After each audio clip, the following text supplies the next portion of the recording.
you ready for it? I'm a real tough kid, I can handle my shit. They said fake it, gotta fake it till you make it, and I did. I'm just a terrible person, I guess. Lights, camera, bitch. Even when you wanna die.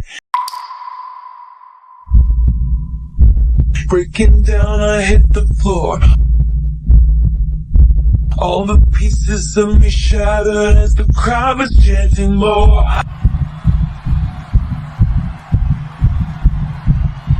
With a broken heart. Who's afraid of little old me?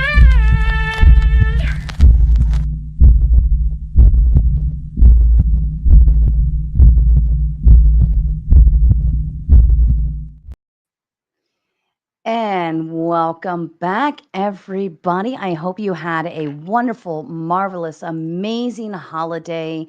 Whatever you did, whether it's with family, friends, or sitting at home by yourself, which I have a very big appreciation for that. I hope it was well and enjoyable. But we're back running live again, starting with Throwdown Thursday. I know for my holiday, I had a very nice time with the kiddos. We even had a special visit. Our friend Just Gerald came out. He was actually in the area. So I went and I had a nice dinner and had some great conversation discussing from the viewer's perspective. It's very interesting to see what you guys think from your end. But this evening, Nanfan is joining me to discuss the H-1B replacement and what it is and what it's about and where do we stand on it. Is it good? Is it bad? Is it ugly? I don't know. But hello, Nanfan, and welcome. Hello, thanks for having me. Absolutely. It's about time you got your seat up here. I've been waiting for the right subject for you, and I knew it had to be a political one, but I hate politics. I absolutely hate politics. It drives me insane thinking about all the ridiculousness and yada, yada, yada, and it just gets absolutely overwhelming. But you like politics. Yeah, I try to follow it as much as I can tolerate it. Yeah. Yeah. So what got you interested in politics to begin with, or even following any of it to a minor degree or a major degree? It's hard for me to remember. I don't know why. Apparently, I've always been relatively politically active for someone my age. You know, back in 7th or 8th grade, I remember watching the DNC debates between Bernie Sanders and Joe Biden. So I think initially I was into that, and I was really into some of Bernie's politics, and I followed that pretty closely. Later, as I've grown up, I'm still only 19, but grown up, right? Gotten older. Stop! I didn't even realize you were that young. I am not making fun of you. I just think it's so it's like terms of endearment. Like it's so precious how young you are, but yet you're so smart and intelligent, and I have a lot of respect for you and how you Aw. carry yourself very professionally. It's very sweet that you're only 19. I'm sorry. Well, I mean, listen, people usually think I'm younger than I am. Okay, that used to be an issue. So where I appreciate it, but Mhm. as I've gotten a little older, I say shifting to the right more. I would still say I'm left to center, but Mhm. I very much I for whatever reason I enjoy reading about economic stuff, and I try to follow what the Democrats are doing economically and what the Republicans are doing economically as much as I can. That's fair. So would you say like the economics is probably your favorite portion of it? I mean, I would say generally, yeah. I mean, there are other things I care about, but I would say economics is what I've been focusing on most recently, at least. Yes. Hmm. So what is it about I know this is not on topic, but now you've intrigued me. Your big brain over there, I absolutely just adore it. So in the economics, like like, how do you follow that, and what are you what are you tracking when you're talking about economics? I mean, I guess like to follow it, like the thank you, Ghosty. Wow. I guess you know, there are different types of economics. Obviously, some people are interested in developmental economics. They're interested in how countries develop. They go from poor countries to rich countries. Other people are interested in monetary economics. They're interested in what the central bank does and how its policies affect the economy. I guess, you know, I'm primarily focused in. I would say, I mean, the overall well-being of the U.S. economy. So when I follow it, I look at you know, the inflation measures that come out every month. There's a few different measures of inflation. I try to look at what all them are every month, and then I track, you know, what the Federal Reserve does in response to those numbers, the job numbers as well, the GDP numbers. Although they don't explicitly target them, I think they do look at them, and they are important. And I guess, you know, occasionally there'll be specific topics like this where I look into what I think the effects of immigration are, or what I think the effects of a proposed welfare program would be, things like that. I try to follow. Yeah. Huh. If you could fix the economy with something, right? Like, what would you do to fix it if you could? I guess there'd be basically two things I'd want to do. One, I would want to, they kind of lump into one thing. I would want to simplify the tax code and also simplify our welfare system. So simplifying the tax code, right now we have way too many, you know, random deductions for random things. So like our corporate tax is inefficient. Some of the incidence falls on, sometimes you end up taxing investment. You never want to do that. So what I would do there is something called a destination-based cash flow tax. It's a fancy word, but all it is basically you tax a company's cash flow. And what that does is it ends up only taxing, you know, some portion of the profits and not any of the investment they do. Mm-hmm. And it's more efficient than like the regular standard corporate income tax. And it doesn't have some crazy deductions which make our tax code more complicated. With regards to our welfare system, I think the big issue right now is we have a ton of different welfare programs split up, like one for food, like one for children, one for medical insurance. It's not super efficient. I prefer we do more like unconditional cash benefits, like just giving, you know, some people, you know, there's one proposal called a negative income tax, where you tax people negatively on their income. So if they don't earn enough, you just give them money. I mean, the easiest way to view it is we have an institution for reducing your income. That institution is called the IRS. There's no need to have 40 different institutions like food stamps that also reduce your income by taking away your benefits as your income increases, because again, that institution already exists. Let's just use one institution that already exists to do it, rather than 40 different institutions. I think those would be the two big things that I would do. So would you say there's a lot of red tape? Like too many ins and outs going and like crossfiring in different directions? Yeah, this is a big issue for welfare and a big issue for housing. So, you know, for welfare, some programs are insane. Like it's like literally 2/3 of people who qualify for them just don't get the benefits because it's a lot of paperwork to fill out. Sometimes they fill it out incorrectly. Sometimes they don't know that they're eligible. And it's a big issue. There's too much red tape there. And then I think, you know, there are some regulations, like we over-regulate housing. We don't let companies build certain types of homes in certain areas. I don't think that's good. There are probably some other sectors that are over-regulated. I couldn't really name them off the top of my head, but there are too many regulations in some areas. Wow, this is impressive. You are really smart. I don't feel like I deserve you. Let's get through a couple super chats. Finkel coming in with a big 50. He sent this very early on. He says, what's H-1B? Is this a new flu strain? No. And actually, we're going to have Non-Fon, the smart one here, explain it here shortly. But yes, H-1B has nothing to do with any illness of any sort. But it is a political thing, like in terms of, I guess it's kind of like a legislation, right? Like it's a style of regulation it's not immigration, but it's like visas, right? It's kind of related to naturalization. The way it works, it's supposed to be a temporary work visa, but in effect, it does kind of act as an immigration thing, because although you only get to work here temporarily once you get the visa, what you can do is apply for a green card with your employer once you are here, and most people do that. So in Mhm. effect, it is often an immigration policy. I see. So it's kind of like getting your foot in the door. Yeah. That makes sense. All right. And then Finkel coming in with another 50. He says, did somebody say politics? Reminder, vote Finkel 2028. We love you, Finkel. Finkel for president. And just Gerald coming in with a big 10. A dude's going to get carded till he's 40. You'll enjoy it at 30, non-fun. This is true. I would even imagine by 50, you're still going to be getting carded. I actually got a shocker the other day. I was carded and I was like, really? Why? Like, I know No. I'm the old lady in the house. It works. And You don't Tiki look, Tack, what do they have to card you if you're under 40? You don't look over 40. I believe it's 28. If you look like you're under 28, here in Maryland at least, you have to like Okay. kind of pass the, like definitely mature enough to be, 20. Maybe I'm just immature. Maybe I just look like I act like a child. I don't know. And Tiki Tack coming in with the Big 10. I believe this is asking you, what is comparative advantage?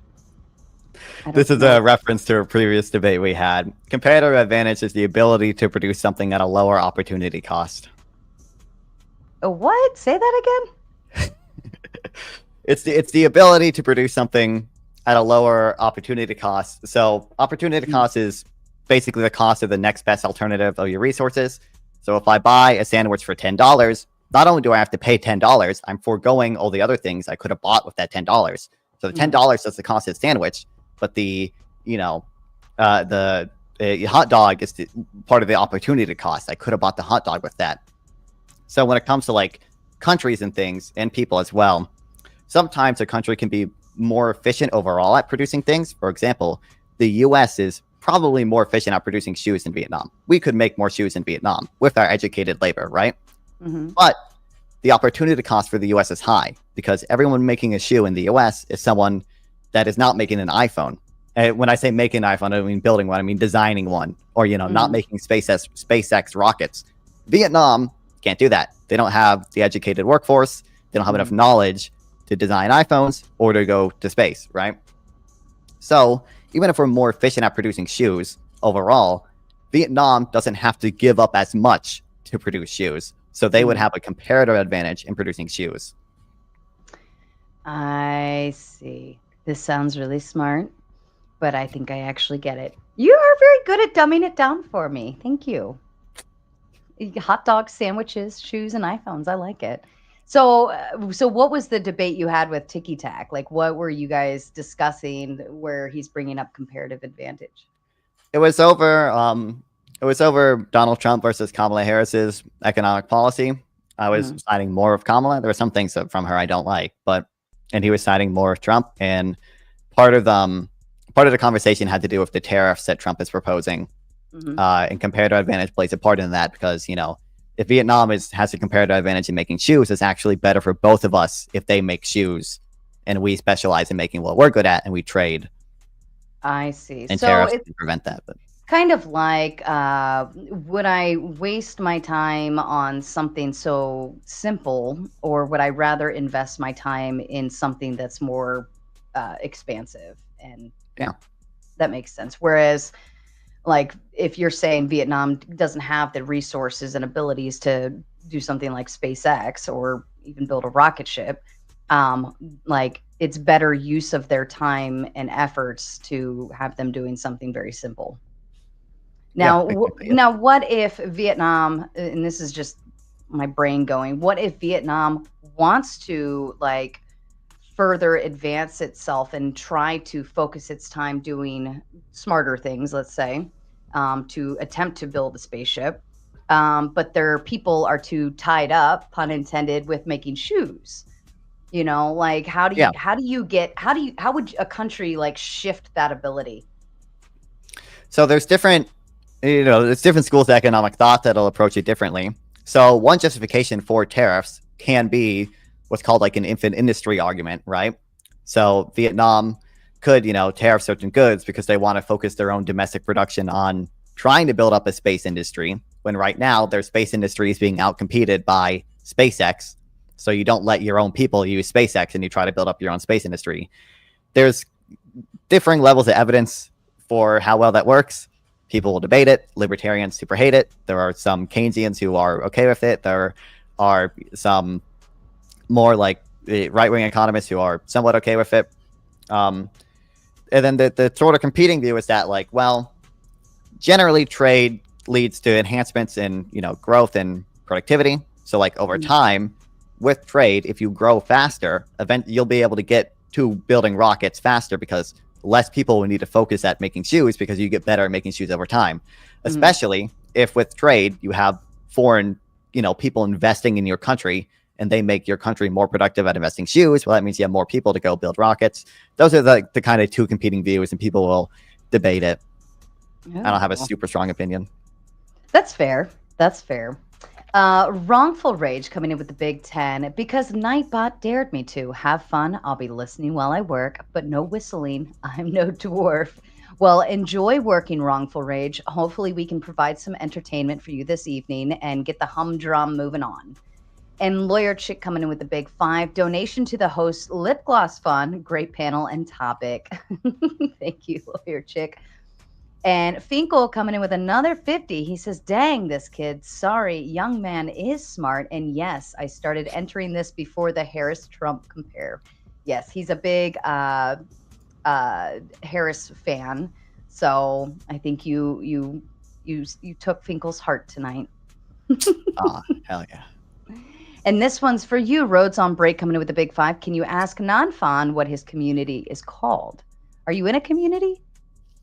Is this a joke? Okay. Yeah, so this is my buddy, Isaac. Okay. This is an unfortunate, it wasn't really an oversight because I didn't know about this when I made it. So you've spoken to Destiny before, right? Him and his community. Mm-hmm. So his website is destiny.gg. And his fans are called DGGers because of that. Mm-hmm. Fortunately, my name is Nonfon. Sure, if we could do if you can do the math of replacing the D and GGGers with N, you can see the issue there. This was not intentional. Okay. Oh. I made this name when I was like 12 years old. I didn't even know Destiny existed back then. I had no clue what a DGGer is. This was not intentional. Screw you, Isaac. Anyway. NGG. Well, now I can't wait until you get famous and you get super big, and now that becomes your community. People are gonna be like, "What?" It's unfortunate. I should have thought of it. I don't know. Oh, it's okay. I think you should run with it. Maybe carefully, but maybe. You poor thing. That's good. Listen, it's fine. Listen, okay. The world is no longer as woke as it used to be. Okay, Right. I think I'll make it. I think I'll make it. You'll be all right. Especially because you're a very white dude, and I think that's what makes it even more funny. And so Yeah. we're gonna roll with it, and I think you should make the best of it. I appreciate it. And of course, Flow State coming in with the Big 2 for the pun. I know you appreciated that, Flow State. I said that one just for you, not even knowing if you were watching or not. All right. Okay. So let's H-1B, as we were saying, is basically a visa program. Now, I know backstage we were kind of discussing a little bit, but it is basically a way in which people can come work here. Actually, I'll let you explain it. Yeah. Basically, there's some asterisks to this because of government regulation is complicated, but the way it's supposed to work, H-1B visas are supposed to be, there's a number of them that we give out a year, a couple thousand. We used to tell people in other countries, hey, if you have a job offer from a company that's going to pay you a lot of money, the minimum salary is like $60,000. So that's supposed to indicate that you're a high-skilled worker, that you provide a lot to society, you're very knowledgeable. Then we'll let you come here and stay in the U.S. for 6 years. It's supposed to be a non-immigrant visa, meaning it doesn't automatically grant you a green card and permanent status. In practice, though, once you are here, what you can do is apply for a green card with your employer, and then you'll end up being able to stay here. So not everyone does that, but a lot of people do that. So in effect, it does act as an immigration policy for a lot of people. There are a few issues, like the minimum salary right now, I would say is probably too low. There are a lot of people who aren't truly high skill that are able to get here with the H-1B visa, but that is relatively easily solved by just raising the minimum salary. So we only get the best of the best of the Indian workers. Mm-hmm. So what would be the qualifications? Like, I think it's like very specific to your field though, right? Well, I believe you have to have a college degree, I think at least a bachelor's degree, and then you have to have a job offer from a company. So, Google has to already say, you are offered this job. And then what happens, this is another flaw, is that there's a lottery system, because like 400,000 people apply for it, and we only give out like 80,000 a year. Mm-hmm. So we have a lottery to randomly select who wins. That's not quite efficient, because really we should want just the highest skilled people to come over here. So we should probably just say whoever is going to get paid the most money should come over here, because that probably indicates that they're very high productivity, high skilled. So I think that's what it's intended to do, bring high skilled people over here. And there's two issues with that can be relatively easily fixed. What would be the issues? Well, low skilled people who really shouldn't be included in the visa are able to get in with the visa, because it can go to low paying people. Mm-hmm. And it doesn't automatically go to the highest productivity person. It just randomly selects people from the list, when really we should go from highest to lowest productivity. Hypothetically, let's say I have a bachelor's degree in like some kind of customer service hospitality or something. Essentially, could I utilize that, receive a job offer to do customer service or hospitality, and be brought over if I won the lottery? Yeah, it's just not many of those industries are going to be paying $60,000 a year to an immigrant. So it's not, that isn't super common. The median salary is about $86,000, and like the majority of these workers are in like the high tech sector. Mm-hmm. These are people that are high productivity. They work for companies like Google, Amazon, Meta, and they make a lot of patents. I believe they make more patents than native-born workers, which shows that they're making more inventions than native-born workers. Oh, wow. Yeah. So we are benefiting as a whole from some of this, right? Yeah. So I would say there's a few benefits. So one, companies are able to more easily expand, right? Like there's just added labor. You can make arguments that the labor market right now is actually too tight. That's less true for tech, but even tech is still increasing the number of jobs that they have, despite some layoffs in, certain companies. Tech lays off 40,000 people in a good month. That hasn't really been increasing lately. So the companies benefit. They want this company's labor, or they want this person's labor. They're able to more easily expand, right? We get, more tax revenue because of the business expansion. We get new products because of the business expansion. We get new inventions because these are, a lot of these people are researchers. They research new inventions. The immigrant obviously benefits, they're not American, so arguably the government should care about them less. But the immigrant wants to work here. They earn a higher salary than they otherwise would have in their home country. And then, society as a whole benefits because of the aforementioned new inventions, new business expansion, and new products. There's also the argument that, obviously, there's a point people bring up. If you imported enough of these workers, you would see wages in the tech sector go down. Now, the evidence suggests that you would have to import quite a lot of workers to do that, and we aren't quite at that level, and they don't really seem to be pushing wages down that much.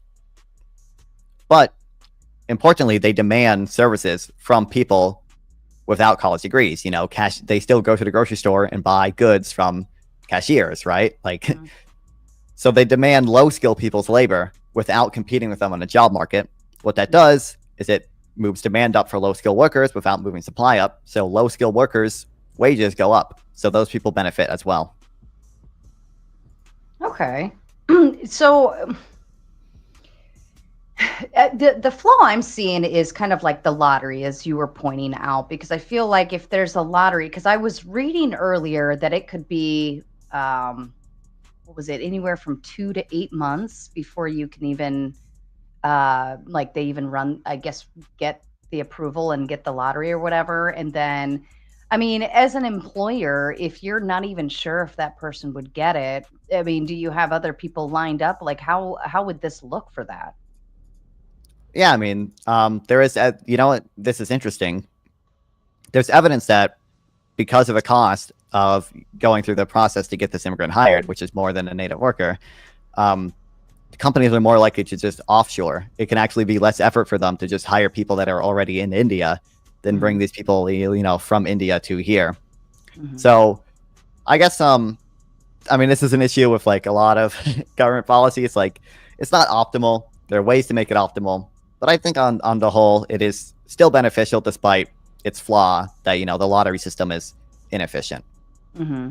Yeah, I was reading it. It was like, I think $5,000 about just to apply for all of this, which I'm assuming the company would pay for that, but it's not even a guarantee. Like there's no, especially if it's in a lot, if they're only picking what, I think it was like 20,000 people, and you know, anything above that, if anybody's applying, I mean, that would be really tough. And then wrongful rage comes in with the Big Ten. You're the whitest NGGer I've seen. South African, my guess. How is the farm? I don't think I can comment on this. I don't think I can make a comment. Okay. I don't know. We're gonna roll with the NGGer for quite some time. That's hilarious. I feel like you should change your whole name and everything. NGGer community.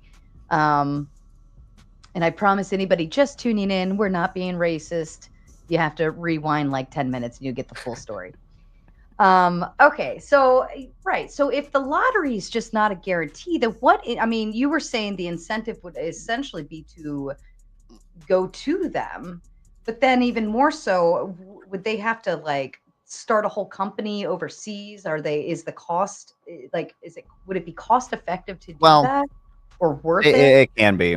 I mean, there are a few different ways that you can hire people overseas. I mean, you can make your own company in that, you know, in that region and just hire them directly. I think what happens more often is that they just contract people.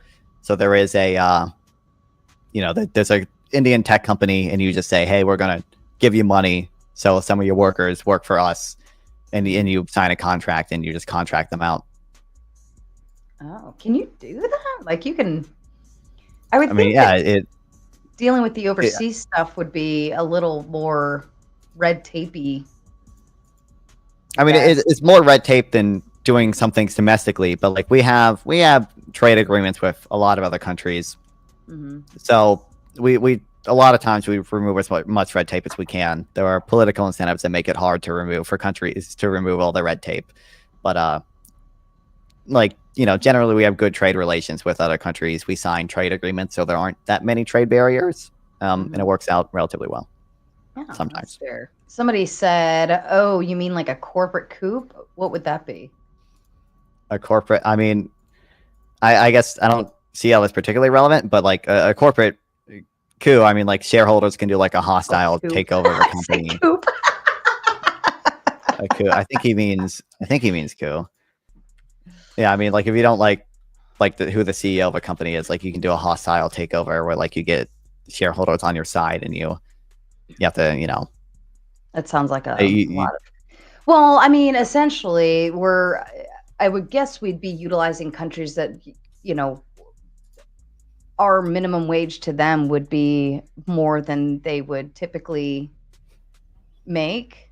I mean, yeah, well, I mean, maybe not all countries would be third world or anything like that, but I'd assume it'd be more of a like grateful to the idea that you have that opportunity, right?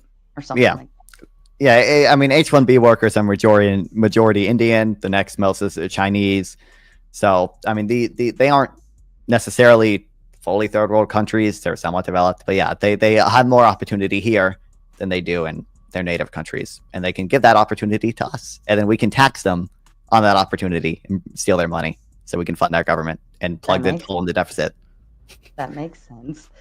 Okay, so going forward, now, did you kind of looked up the H-1B1 replacement, the thing that is going through right now, or something to that degree, where it's supposed to, again, my understanding is very minimal on it, where it's supposed to kind of like block Trump and some plans that he has for later. Do you have any idea what that is, or what's going on with that? I know a little bit of it. So like I know one change they're trying to make is like, right now, like we have student visas, so you can come here and work get your degree as a student. And then sometimes it's hard to immediately get a job after you go out of college and apply for like an H-1B visa. That means a lot of people come here, get educated at our good schools, which are partially publicly funded, and use public utilities, and then just leave. So in effect, we've just granted them some level of free college. Obviously, they still pay for some of it, and they still pay some taxes while they're here. So I think one thing Biden did is they're trying to make it easier for people to, to get like a temporary work visa after their student visa is expired. I think they also, I think they approved some of them. I think they ran the lottery or whatever. Yeah.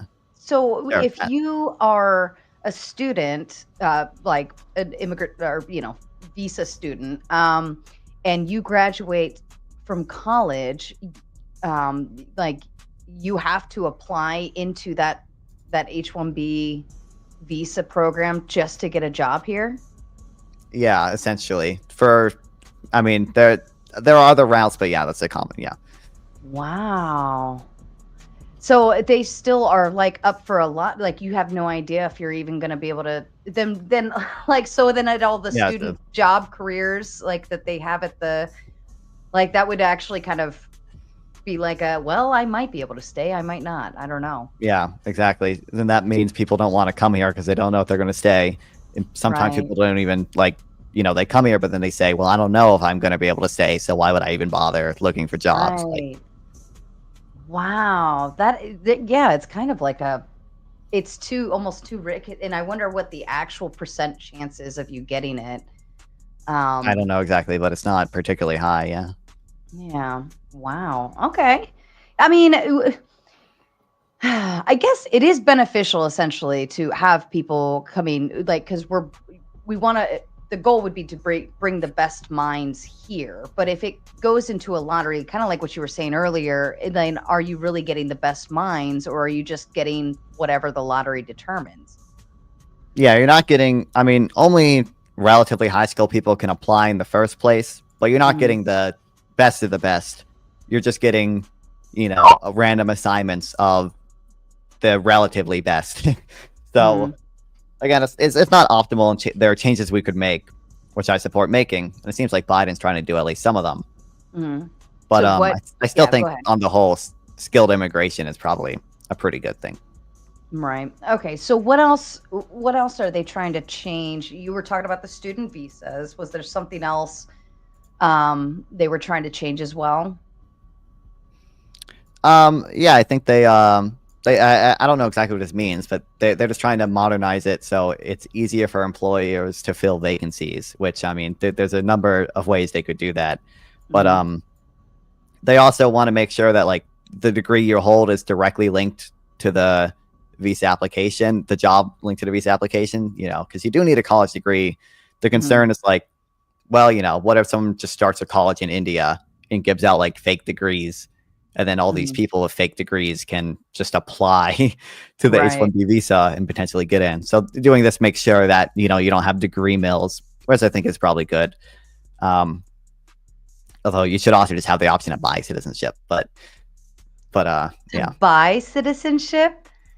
We already do basically have this option. I think, I think right now, if you show that you can invest like $500,000 in a rural area, then they'll give you a green card. And if you create 10 jobs, I think as well, they give you a green card. I think that's probably good incentives to set up so we get, foreign investment. Yeah. That makes sense.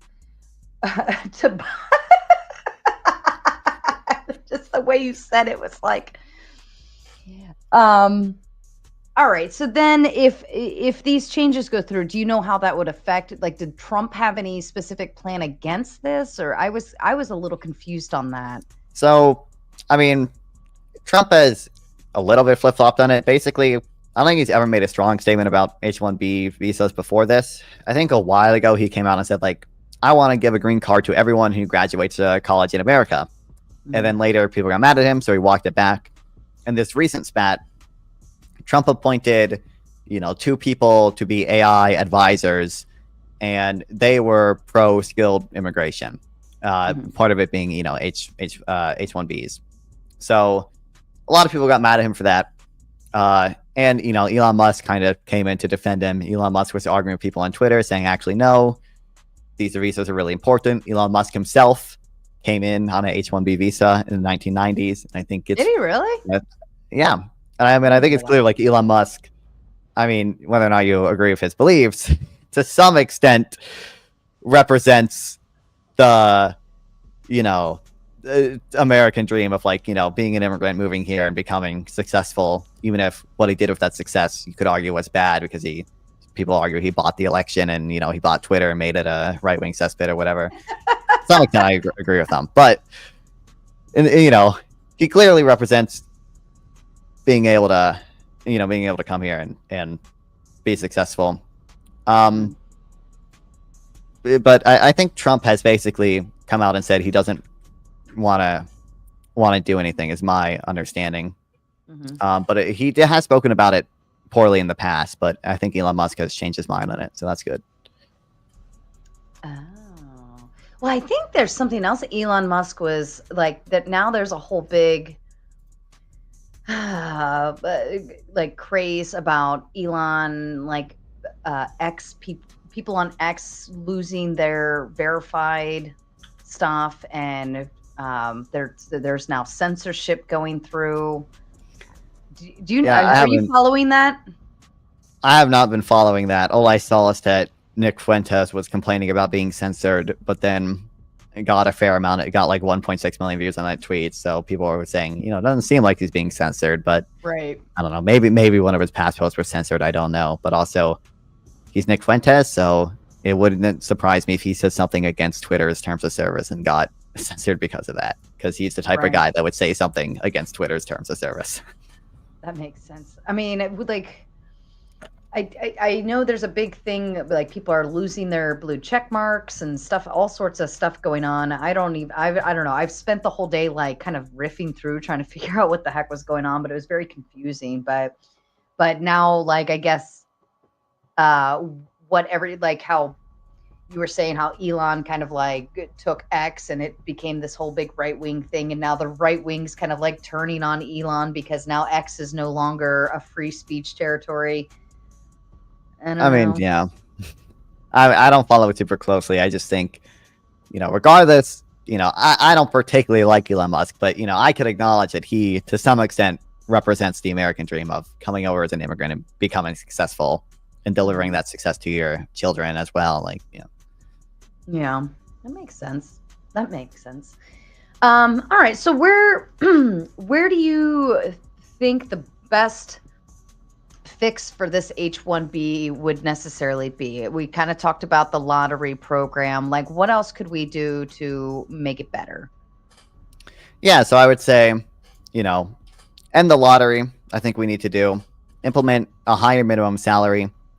I would also support I would argue even removing the cap would be fine. Now, removing the cap would almost certainly push down wages in the tech sector.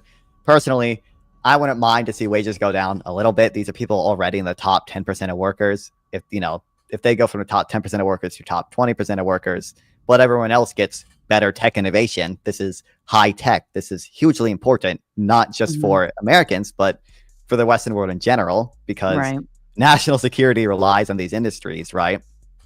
Semiconductors are really important.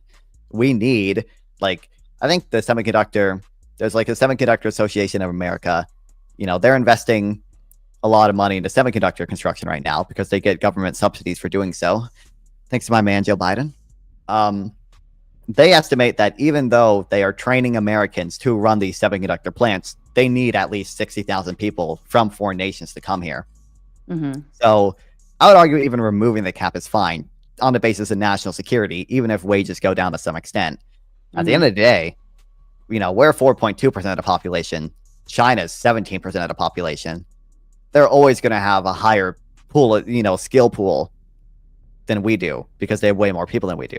In order for the U.S. to maintain our technological superiority, which is important for our military, we need to draw from other nations so that we can, balance this out with China. China currently has more high skill STEM educated people than we do. I think that's concerning, and we need to step it up. I don't want to use the word leech off other countries, but take other countries, skilled laborers and have them support us as well. Yeah. Well, okay, let's say we remove the cap. Let me go ahead. I'm going to drop the link for Open Panel Dumpster Fire if anybody wants to start popping backstage, and I'll bring you guys on in just a minute. So I'm going to go ahead and drop that, and now the link is pinned. So let's pretend we remove the cap. Would you think if you removed the cap that maybe we should ensure that the qualification should be like superior to all, like, and it's very I would say in order to remove the cap, we first have to fix the issue that low skill people can get in right now. Because I am generally in favor of lower skill immigration too, but this is supposed to be for high skilled immigration. If we want to control the amount of high skilled people entering, then this visa should only be for high skilled immigration. We have to make sure only high skilled people are allowed in on this visa. If we want to separately control how many people are coming in to low skilled immigration, we can do that. Yeah. Where do you, how would you define high skilled? Like, at what point does it make the difference? I mean, I think it's probably best to just do it by salary because, although certainly technically not all high salary jobs are high skill. I think I want to have a great definition of what entails high skill exactly. And if I don't have that, I don't think the U.S. government has that. So I think the best way for the U.S. government to enforce only high skill immigration is to just say, well, the market is going to pay high skill people more. So we're just going to say, if the market values you at $80,000 a year, then that is high skill enough where you're a benefit, a big benefit for society, and you should come here. I don't know exactly where I would draw the line. I would say I think the median salary is about $80,000. I would probably be fine with making the minimum salary $70,000 or $80,000. I don't know the evidence for what exactly is the optimal number. So yeah, because I feel like 70 or 80,000 here on the East Coast. That's it's barely anything. That's like I feel like that's just kind of average. So I think also maybe destination would be an important piece of that factor based on how much, they're going to be getting paid, because it just depends on where you are and what you're doing and what's the arena look like in that aspect. Yeah. Certainly a lot of these people are moving to San Francisco and LA, which are very expensive to live in. Now, most of them know that, right? And there's opportunity that's provided in America that they couldn't possibly get in India, so they're okay with paying more to do that. But right. Yeah, Gestural comes in with a big 10, says, how high is the minimum salary? And then also, nice sweatshirt, thank you. Currently, I believe it's 60,000 is the minimum, but there are exemptions to that, which we maybe should get rid of too. That's fair. And James coming in with the big 10, is there evidence that H-1Bs actually improve the innovation in tech versus just cutting labor costs, so tech execs can just pump their stock price and stock option compensation? Yeah, there's evidence that I have some few studies here, but there is evidence that immigrants actually produce more patents than native workers. And there's also evidence that, so the lottery system is probably inefficient in terms of like what immigrants come over. It's very good for giving economists natural experiments because we know what firms won the lottery and what firms didn't win the lottery. So we can test, this firm won the lottery, got H-1B visas, and this firm didn't, and we can compare them. They're very comparable. What we find is that like there doesn't seem to be effects of reduced wages or reduced native-born employment, but there does seem to be effects of, for example, startups having successful exits, successfully becoming a big company, and getting listed publicly or getting bought out. There's evidence that, again, they file more patents, they make more inventions. There's evidence that because of the they enable business expansion, which again lets them hire more native-born workers. Because if you were trying to enter into a new business enterprise and there's only so many domestic workers willing to work here, at least at the price you're willing to pay, taking in some immigrants will say, well, hey, I already have these people working as immigrants. For some of them are paid a lower wage because they are immigrants and willing to accept a lower wage. That enables me to also hire fewer native workers. But if I wasn't able to hire the immigrants, I wouldn't have been able to afford this new business venture at all. So it's still a net benefit for American workers because otherwise those people just wouldn't have a job. Okay, that's fair. All right, let's go into open panel dumpster fire, and then we can really have some fun. Yeah. Yes, and I do want to extend my appreciation. I do think that Sarah has been an adequate moderator. I think that there's times where she needs to mind her own fucking business in this space, but she's been an adequate moderator, and I do appreciate her having me on her channel. Listen, I love you, the Raging Tomato, but I would kill myself doing more red pill debates, okay? The Raging Tomato, at least she is attempting, like, she's trying to be a comedian. She's trying to be funny.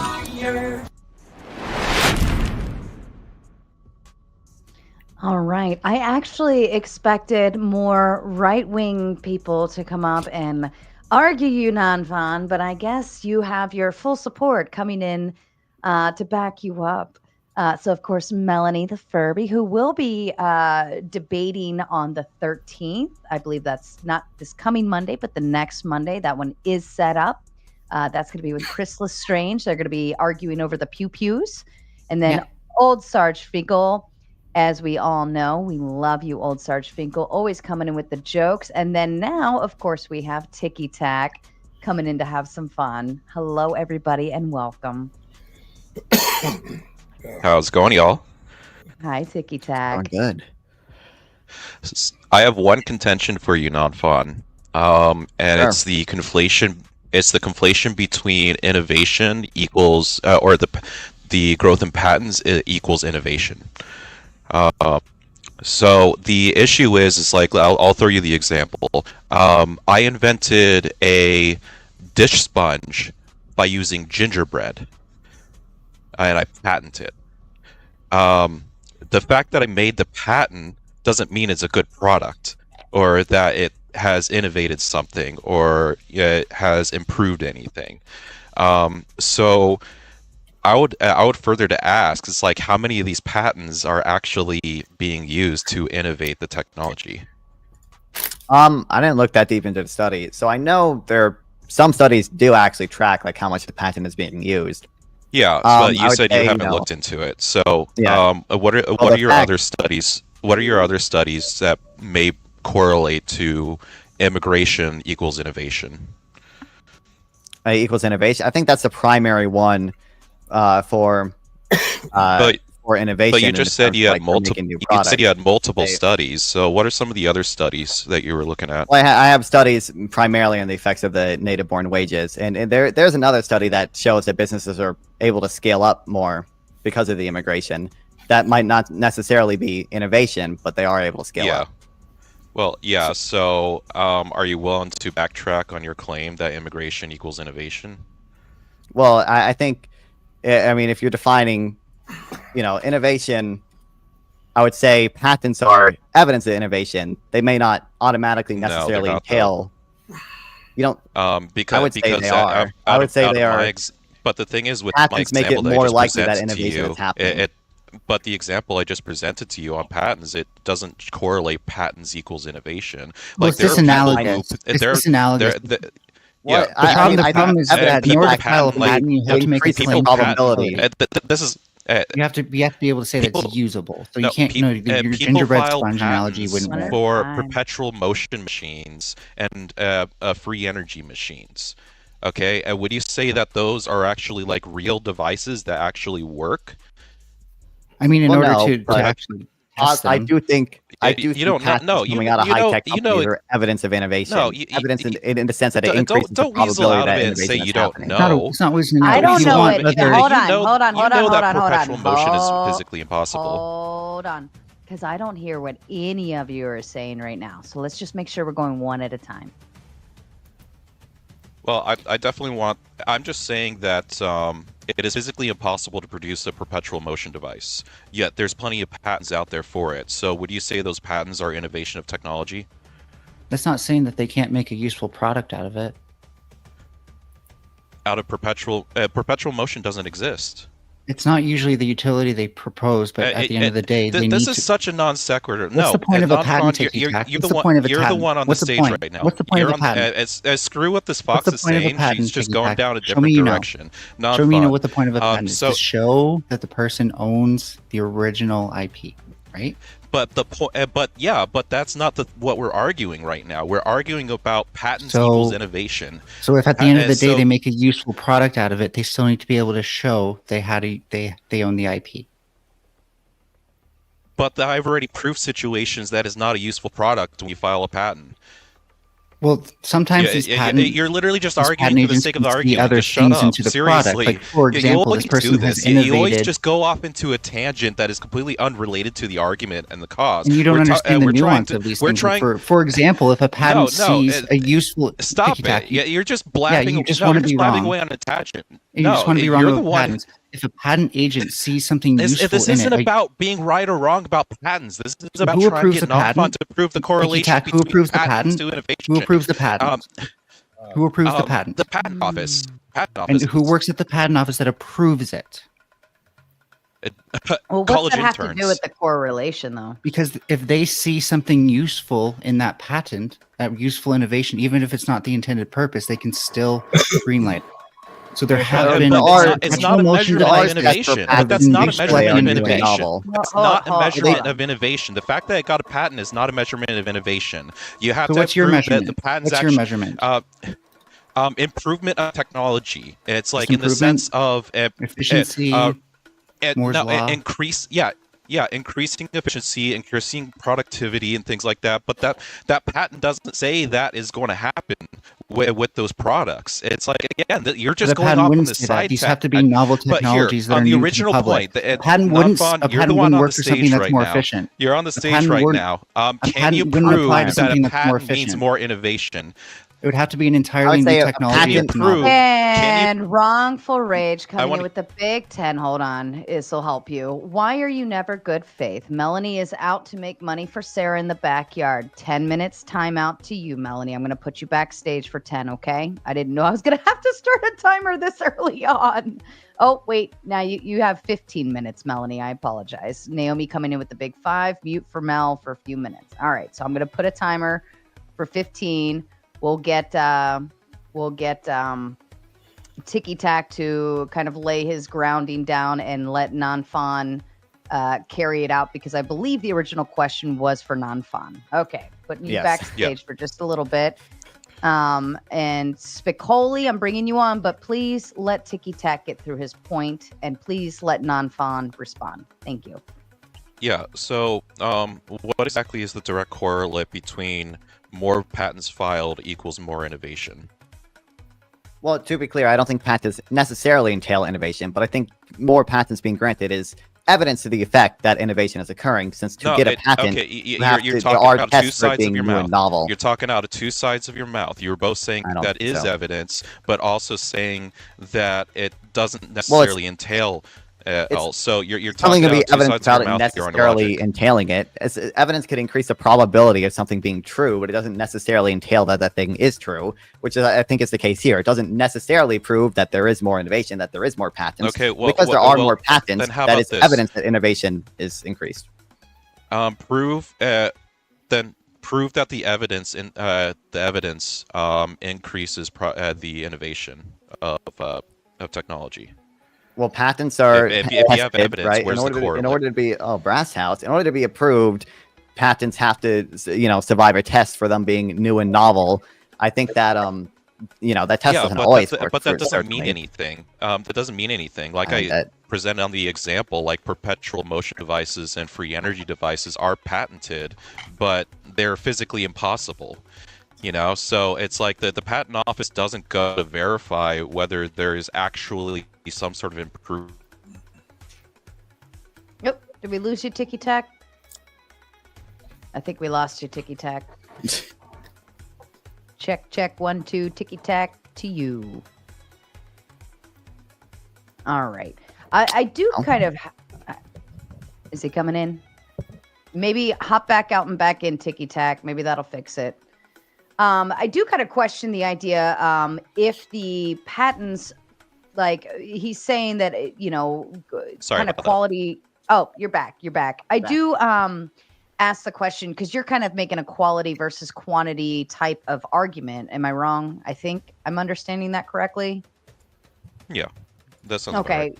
So do you have something that says that the patents that are being pushed through that non-fun is referring to, are you like, do you have something that says they're not, not like proof that they're not? I'm not the one making the claim that patents equal innovation. Well, it's non-fun's claim, and he doesn't have any means.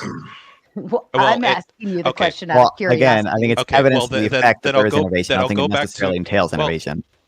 Well, it's a question for me. So, yeah, it's the example that I brought up that there are patents for perpetual motion devices and free energy devices, yet they are physically impossible. They don't even work. So it's like the qualifier of a patent. Yeah, sure. It's an arbitrary measure. You can't. You're going off kind of a false premise because there are perpetual motion machines that work that just don't have much use.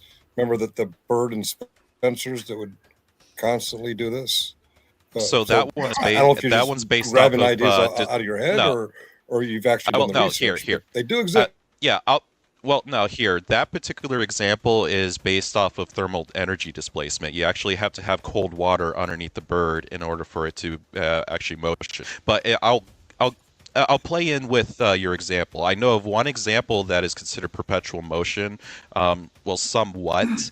It's a marble machine that has been infinitely turning for many years, but it still has some friction in it. So it may die in 1,000 years. But it just kind of gives the visual that it's perpetual motion in our time. I know he probably timed out, but the thing is that I'm not going to get into like the this kind of debate of the nuances, but I'll go back to my original example. I invented a dish sponge that is made out of gingerbread. And it's like, no, it's I'd imagine gingerbread would just. I'd imagine gingerbread would get soggy and fall apart. They're arbitrary, right? Everybody agrees with that, right? That's an arbitrary measure. Yeah. How is it arbitrary? What do you mean it's arbitrary? Because, we wouldn't be able to say that the amount of patents is gonna describe the utility of immigration, right? Like, there's no way we could. Like, I think patents are evidence of the effect of innovation. If an immigrant invented the polio vaccine, we could then argue, but like we don't have any metrics. We're just saying patents themselves. That's what Tiki Tak is saying, right? Like here, I don't know why we would use scenario. I'll throw you a antidote. scenario. An immigrant comes into the United States and he doesn't know much about patent laws, but he's been fed this dream of like, oh, you get a patent on a product, you license it, you make a lot of money, and then a patent office comes around and be like, hey, I'll follow your patent for $100, and just sharks $100 out of the person with a bad idea, and there we go. He just got shammed out $100. A gravity bong in 2005. I literally got a patent for a gravity bong in 2005. Never sold one, but it was very effective. So can you go down to these stoners in the college apartments and be like, oh, you can't use that, I have a patent over it? I mean, I think even arguing about patents being a measure of the impact of immigration on society is it's arbitrary, right? Like there's no way that's well, I don't think it's arbitrary if I'm trying to show that they hang on, is this a non-fun point? The patents? Which non-fun. Let's go away from the patents. You said that you had other metrics. Better than that. It's like you described that you have other. You're better than the patent argument. I didn't think that was from you, dude. You're better than that. What's wrong? Okay, because you're not making it's an arbitrary claim. You have to like talk about the utility. How's that of the arbitrary? If you're gonna make the claim that increased patents is better to the net society, you need to show us that. You're just saying that the numbers are better. Like what the Sarah Tomato said is. Like you're making a quantity versus quality argument, but you're not proving the quality, so it's arbitrary. I think patents are generally evidence of innovation occurring because patents have to pass a test of being new and novel. You would need to prove correlation. You would need to prove correlation in that case. Yeah, I didn't create no net society to fucking America, and I have a patent. Okay, right? my claim is not that the patent system is perfect. My claim is that patents simply increase the probability of an invention. The patent application being granted, it increases the probability of there being a new and novel invention. I'm probably on your side on this. I'm just saying, like the patent argument, it's a weak argument. Okay. Yeah, so I want to hear your other arguments because you said you had other studies that correlate to immigration equals more innovation. So I'd like to argue on some of those points. That's the one for innovation. There's one for businesses scaling up, which I also don't think necessarily entails innovation, but I do think is weaker evidence of there being innovation. I mean, it could just be scaling up existing things. Yeah. Okay, so if you can't prove innovation, then that means that the immigrants that are coming over are probably of like equally qualified experience as the rest of the people in the United States. That doesn't follow. But also, why not? Again, when you say prove innovation, I think there's a reason to believe that there is innovation if we're seeing that companies are able to scale up more easily, they are able to get more patents, and it's obviously immigration. They're able to scale because they get cheaper labor and people who want that green card and citizenship, and now they essentially have slave labor for like 6 years because they could just kind of like be like, oh, if you dip out of this job, you have to go back to your country. And they don't. I don't think it's weird to call it slave labor when they voluntarily accepted it because the opportunity for them is better than any opportunity. It's like in that new one. I could grant you that portion. But it's a little bit of predatory business practices. Would you agree with that? No. I'd like to ask you a question about that non-fun. Sure. Like I have an issue with the H-1B visa, not because of immigration or the xenophobic bullshit, right? But I don't like that these people are not, their legal status in the country is tied to a corporation. You know what I mean? I think there's a better way to do that. I don't think that they should, like, if HP decides they're done with these people, they're back to India. You know what I mean? Like, I don't think that's cool. I think there should be a way separate from the corporations for people to immigrate, but like having their status in the country be tied to these corporations, I think is at minimum could be exploitative. Well, there are ways to immigrate without being tied to the corporation, but I think that the point of the H-1B visa is it's meant to be for mostly high skill immigrants, and in order for that to exist, you want them to have a job in a high paying sector. I think that's the point of the H-1B visa. There are other visas we could do for like, what if we have not having it tied to the company? An objective board or some sort of way of verifying these people's skills outside of a corporation saying they're willing to sponsor them for employment, right? And say that we need programmers, and programmers from all around the world were able to apply, you know what I mean, to this other organization rather than a corporation that can then say, "Now, fuck you, Rajesh, we're done." That would make the existing bureaucracy, which is already huge, even bigger. I don't think that, especially given that all the qualifications around the world are way different, you would need a rigorous system in order to make those qualifications actually matter in the US. So I think going private enterprise by private enterprise is way more efficient. I actually agree with that. Yeah, I mean, so long as the market demands their labor, I don't see why government bureaucrats would need to further approve it. I don't really. I don't know. Do you see the perspective of a corporation being able to exploit people though out of that? Like, do you see the ability? I'm not saying it. Like, I'm not asking you to admit it happens, but do you see the potential? Well, I see the potential, and I do think it can happen. Certainly, I mean, there are cases of it happening. I just think on the, on the whole, like, I don't know, maybe I'm market brained, but it seems like a relatively voluntary transaction that's mutually beneficial. Some of my peers sponsor H-2B visas here in Texas. Like I literally know men who do it. I know men, and I know their reasons for doing it.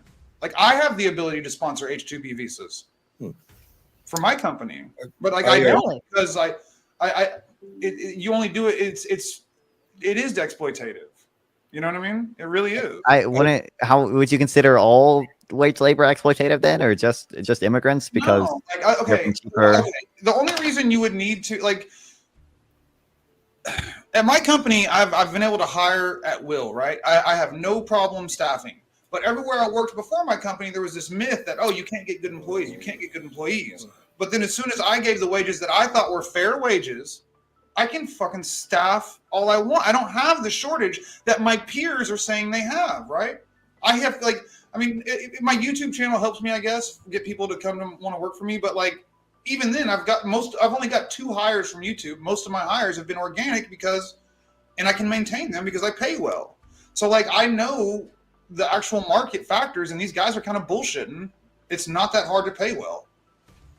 I mean, I guess like there's such a thing as efficiency wages. It's fine. I mean, I'm glad you pay your workers well. Like I don't dispute that. I just think, I don't think immigrant labor is always going to be like exploitative. Everybody pays and if you do think that, I don't see why you wouldn't think like basically all wage labor is exploitative. Well, like, Just Gerald comes in with a big 10 asking the question, what jobs do the H-1B visa cover? Is it only white collar / tech jobs? And it's high skilled jobs. It's like jobs that like are considered a profession, right?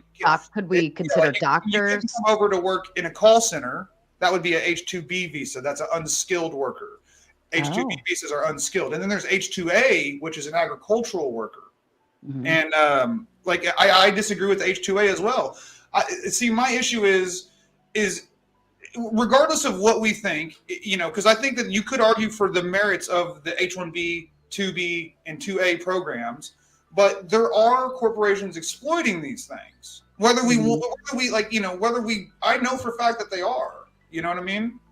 So I know we had it, and I don't know what factor this fell under in terms of how their visas operated, but we had a amusement park near where I went to high school, large company, and for the summer when people would obviously want to go there more, they would hire Russians. They would we had this big entourage of Russians coming out, and they would give them room and board at a nearby hotel, so on and so forth. And they came out for this specified period of time to work and make money. But this was already an area where people already had issues getting jobs in that arena, and so on and so forth. So I feel like it could be very controversial, even though they were only here for a short time frame. That still was, instead of paying living wages to people there, they imported people to exploit.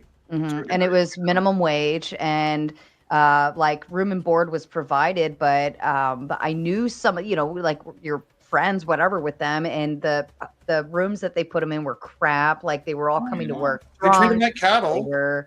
They were all, it was pretty intoxicating to watch them, and parties and all sorts of fun stuff that they were doing. And I believe a lot of beach areas around here, on the East Coast, do it as well. What is it? Ocean City, New Jersey does it. They had a lot of, they were definitely Russian of some sort based on their accent. And they were doing it as well. But, and they are seasonal, but it was still Well, there are a lot of Albanians and Russians. And before we go too deep, I got to hop off. I just wanted to pin you, Non-Phone, on that patent stuff. Otherwise, I think you're awesome and you're doing a good job. And thanks for hosting, Sarah. Ticky tack. Don't worry. Thank you. Absolutely. All right. Later. We just lost our best teammate. She's from India, And much to my dismay, the only thing I didn't like about I loved her work ethic. I loved her performance. She was the best. Her only problem with me was she was a Trump supporter. But the reason she was a Trump supporter, she was on a visa. I don't know the nomenclature, but basically it was a Trump policy. It said, if my company's going to hire someone on a work visa for this level of technology, they have to be paid comparable wages to the American counterparts. I like that. That was good for her. And when I heard that, that's the one thing I liked about Trump. Nothing else. Trust me, nothing else. But the company could only renew her visa. I think it's 6 years or 6 months at a time, up to 6 years. And she reached her limit on December 31st, and we had to say goodbye. And now the rest of us have to work harder because she's no longer on the team. Bryce, I wanted to talk a bit about your description of like hiring foreigners as being under these visas as being exploitative. I mean, I don't see the reason to describe it as that, because they're still coming in for better living conditions. They're coming in for better wages. They're able to support their families. I think what's way more detrimental is the effect that this has on the local. Why would I hire them now? Right? Why? Like, it's not about whether or not we're increasing their position, right? Just ethically, from my perspective, why am I importing these people to hire? You believe you'll benefit from it, and so do they? Is that why?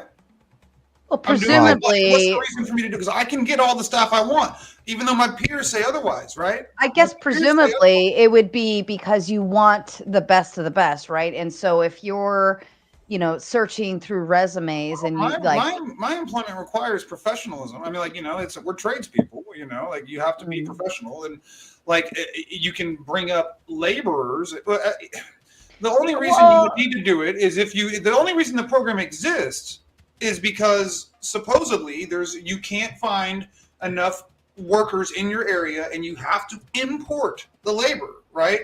But in practice, I have found that that's not true. If you pay a living wage, I get people beating my door. Like, I won't pay anybody less than $23 an hour. Right, but we're talking about like specialty. I don't have a hard time hiring. Like if you're a hospital and you're looking for the best heart surgeon out there, right? H-1B. That's going to be right, H-1B. right. But that's going to be very, very specific. But I think I'd imagine for the others is only for a job that is basically, pick this up, put this down, push this lawnmower. It's for an entry level, anybody could do it type job.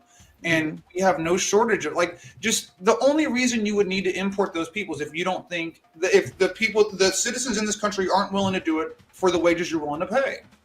Right. And so if that's the case, I think it is unethical to say, then let me ship in some immigrants that I can take advantage of that don't have the same value structures as the citizens here. To me, it's not a xenophobic issue. You know what I mean? I don't want their immigration status to be tied to a corporation. I think they should be able to come here. And then corporations should be able to have the choice to hire them amongst anybody else, but not have this, your status in this country is tied with me. But they should be able to compete like everybody else. Is it the idea that, like I think of maybe an assembly line, for instance, and it's minimum wage. Like you said, pick it up, put it down, push a button, something like that.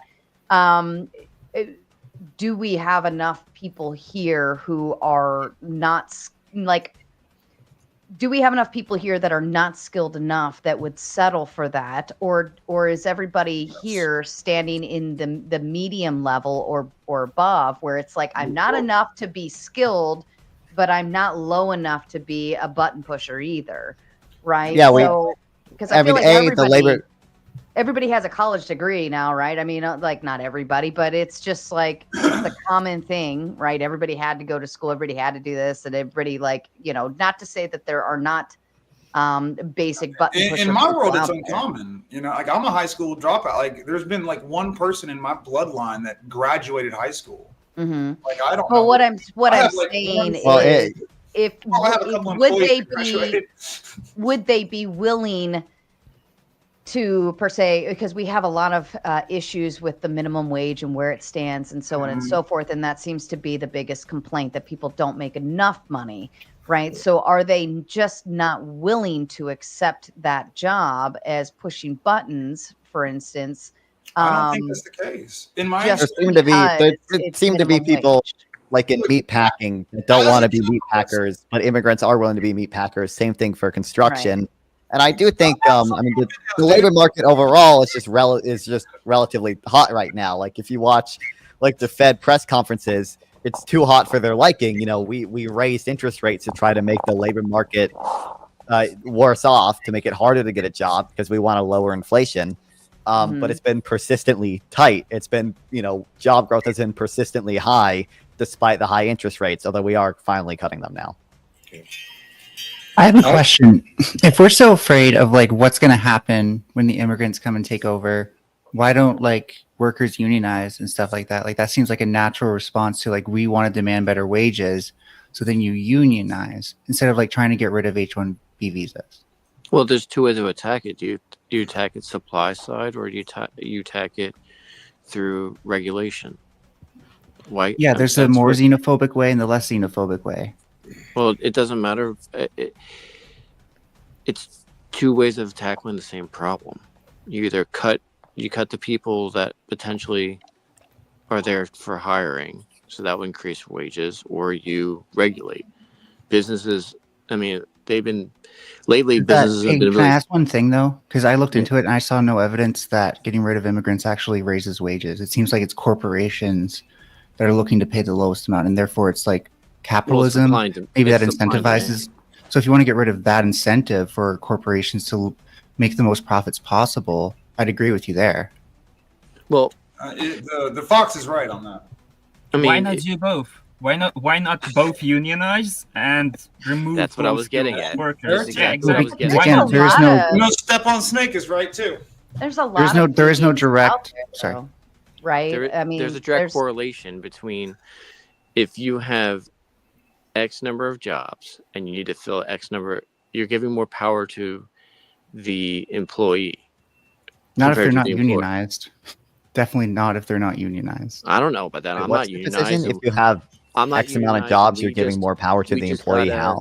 We just got a 7% raise just because of the market conditions and that people are moving to other jobs, which is making employers want to keep their better employees, so they're paying higher. So the more fluid a person is to move the job, the higher the wages, because people are going to be able to, you know, find that better job, and if they want to keep their good employees, they're going to get a pay increase.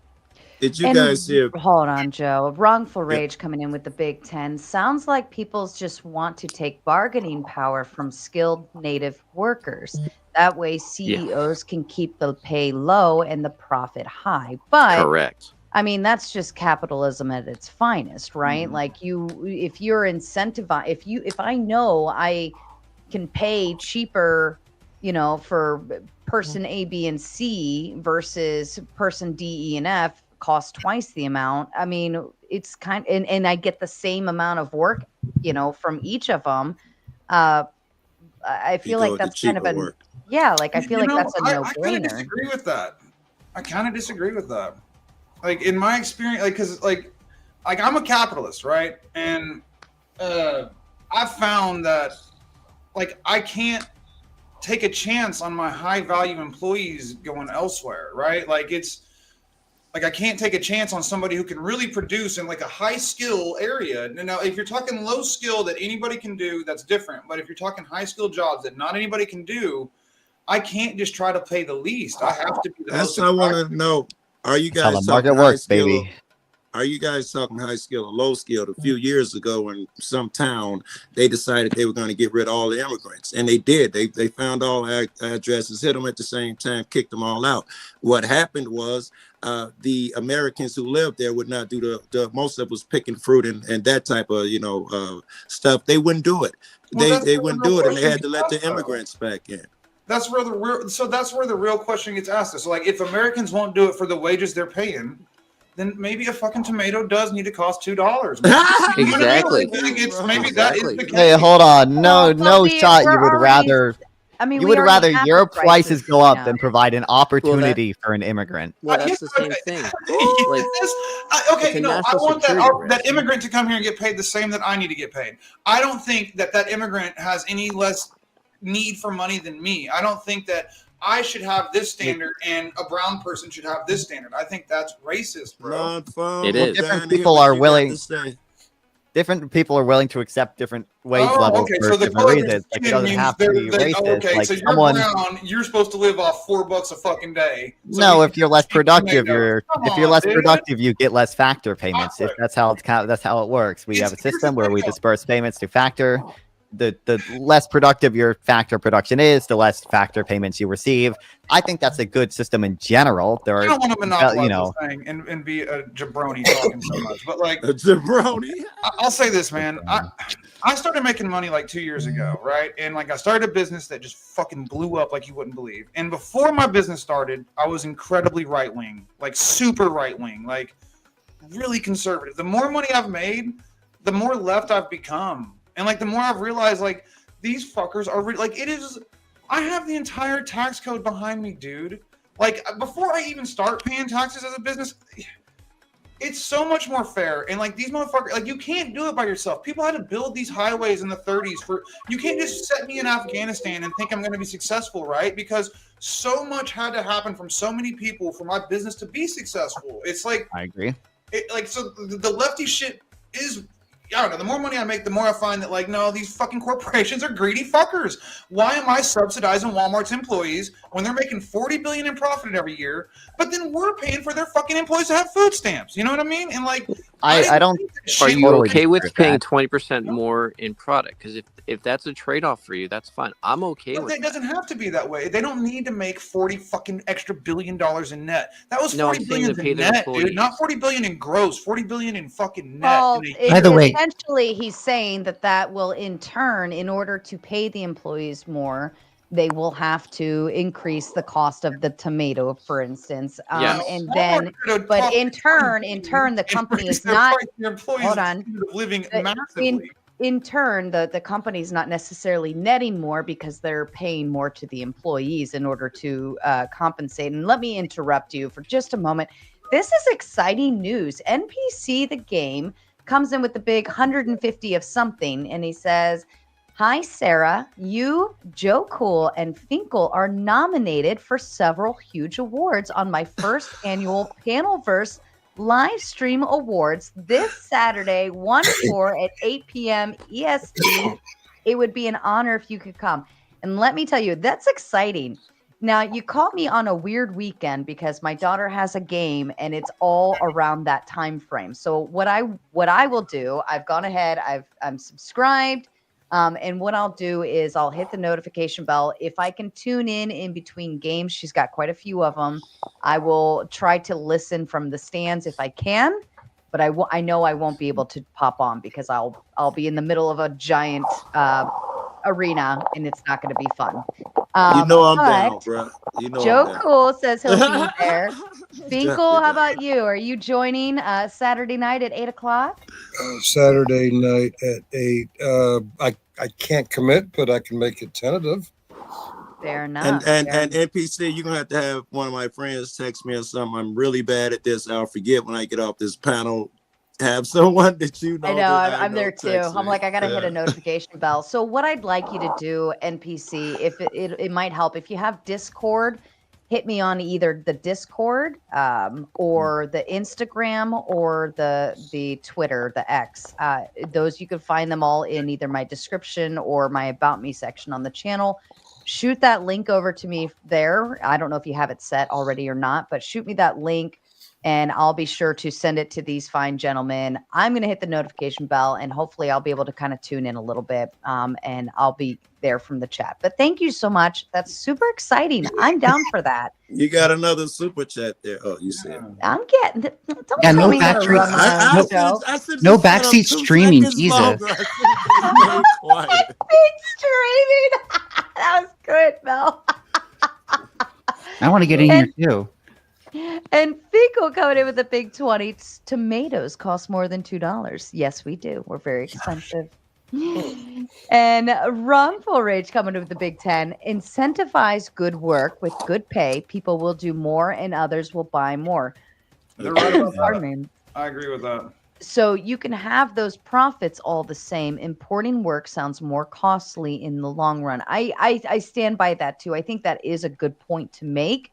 I mean, I know one thing: if you take care of your employees will take care of you.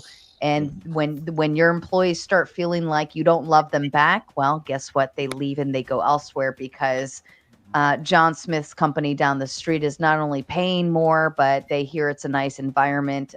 Like I would imagine as an employee like community, like all it takes is for one angry employee and the rest are going with them. I've seen that in action. Well, I just quickly want to point out because unfortunately I didn't. We all need our chance to get in here to respond to so much. Go ahead, Paul. I think it's not a zero-sum thing when we talk about cost of living and wages. So if things cost 20% more, but you're making 40% more, then things will be relatively cheaper to you, right? The thing that gives us the most bargaining power against our bosses and corporations, stuff like that, is unions. It's not getting rid of immigrants. That doesn't increase your bargaining power at all. Historically, the only thing that has had a direct effect on the bargaining power of workers is unions. And the companies know that. They don't like unions. That would show you that unions work because they hate them. At least they can work. They hate fucking unions. You remember Pinkertons and all that shit. Oh, I'm sorry, I'm in the my company's in the process of joining a union right now. We're actually joining. A little while ago, y'all were talking about various levels of skilled labor. And I have a question around that. At the beginning, when we had the second intro, some guy said Sarah's an adequate host. What the hell does he mean adequate? She's who is that? And how are you measuring the skill level? Adequate? I just don't get it. It means I let him talk enough. And it was personal. I don't shut him down as hard as maybe other people do. I let him. I think it was you're referring to Andrew Wilson on the dumpster fire video. He said Sarah has been an adequate moderator and host. Yeah, it's because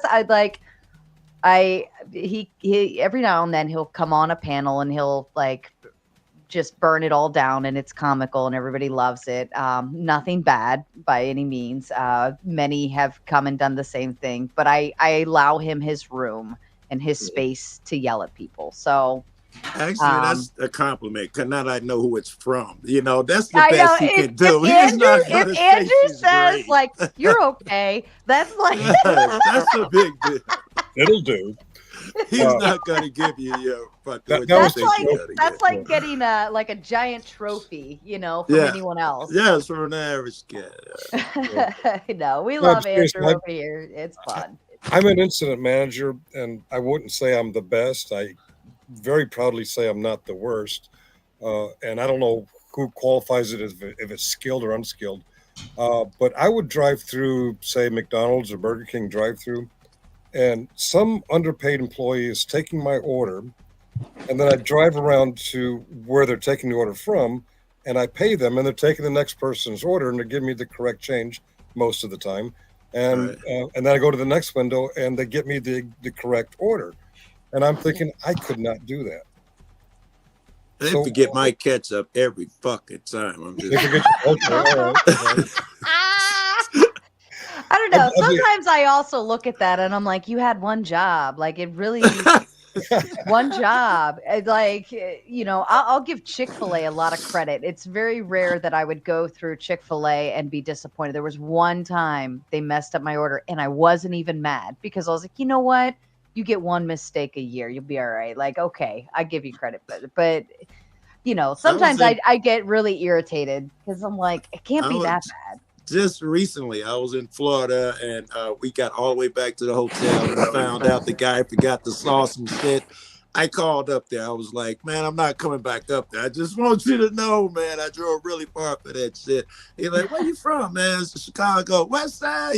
He was from my same neighborhood. We're in Florida, Joe, and I ran back up there and tried to talk to him and shit. He gave me some free food, which I fell asleep and never ate, but that was, it's just, from my neighborhood. Fair. That's fair. Wrongful rage coming in with the Big 10. I love it when wrongful rage is listening while they're working. Makes it interesting. What about non-union states? They just get screwed in this model. What is their protection on their bargaining power? Yeah, that's a good question. If you're unable, There are no non-union states, though. Yeah, are there not? There are right to work states, but you can still form a union. It's just That's like some Civil War era rhetoric for like the states that didn't join the union. Mm-hmm. So Well, I think I want to in ask Bandit states we have, something. like- Bandit, you said that unions cause us to lose jobs. I just wanted to add something. Have you ever seen how many construction workers stand on the same site waiting around to do something? Yeah, I'm I pretty used sure to it do creates more construction. jobs and more people standing around on the same job. I did construction That doesn't non-union, follow. and we always had work. We didn't. I worked for. I mean, I did 20, 22-hour days. Like it, you don't union workers. We didn't work in Philly because if you were non-union working in Philly, your truck was going to get destroyed. They would take baseball bats. We would always go in armed into the city. With we'd have a shotgun in the back, and we would be armed to go to the city to install freaking doors from like Lowe's, for example, just because the union people would go in and bash your car. And if you're going into a non-union worker working a subletted job out from Lowe's, your car would get messed up. So we haven't That's how seen crazy union actions unions like are. that since like the 1920s, by the way. Yeah, but the unions, the entire point of unions is to push wages How above about try equilibrium. the You might not cause All right. job This losses was in 10 the years I ago. looked sector. this up. I looked This this was up. 10 years Okay. ago. I think we need some clarification. So, non-union workplaces are those where employees negotiate their own employment terms and employers have the most power. In contrast, unionized It's happened to me workplaces multiple times. I'm just I sorry. I was answering the have chat. one I'm rule. sorry. In contrast, unionized workplaces have a collective bargaining agreement that protects all workers, even if they aren't union members. The states that have right to work laws, which make it illegal to require union memberships or dues, are Alabama, Arizona, Arkansas, Florida, Georgia, Idaho, Indiana, Iowa, Kansas, Kentucky, Louisiana, Michigan, Mississippi, Nebraska, Nevada, North Carolina, North Dakota, Oklahoma, South Carolina, South Dakota, Tennessee, Texas, Utah, Virginia, West Virginia, Wisconsin, and Wyoming. So as you pointed out, those just you can't take dues. So the unions in those states aren't very strong because they don't make a lot of money from their patrons. But you can still have a union in Arizona. Like there were unions in Arizona. Right. This is Sorry. saying like they can't force you to join the union. It just That as because well, you yeah. work there. Is that what Why that would- means? Yeah. Why would you be able to? Yeah, that's what force right to someone work means, join yeah. the union? Okay. I have to log on to work, but I wanted to shout out. Is it non-fun? No. Non-fun. No fun. On, yeah. Or should I just say, what's up, my NGGR? I don't know what that means, but I want to shout out. Clearly, this young man has done his homework. He knows what he's talking about. I'm a little worried because I feel like because of his age, he's probably new to arguing on the internet. Like me, I don't know if he knows how to interrupt because that's what they're going to do. Noon fun. They're going to interrupt you, talk over you like that first guy who left. But shout Real. out, very intelligent sounding young man, and shout out to Sarah. And I have to go to work now. Non-union. Well, enjoy your work. We love you, Finkel, and thanks for stopping by as always. Okay. And Jester all coming with a Big 10. There is no standing around on my job sites. Always something to work on. Always moving. Always build. Big lift. Swing hammer. What kind of construction workers do y'all got? I mean, it doesn't. First of all, like like unions can like protect jobs in certain workplaces, but it doesn't necessarily mean they have a net positive effect overall. Like clearly a union can push wages above equilibrium. I mean, half the point of a union is to push wages above equilibrium. In that case, the quantity demanded is going to be greater than the quantity supplied, right? Or sorry, other way around. But yeah, I don't know. I'm not smart enough in this stuff. I mean, I was using unions to address bargaining power more so than like saying you'll directly get higher wages. Well, I think you'll get higher wages, but that comes at the cost of other jobs because you push wages above equilibrium. Historically, unions have been very anti-immigration.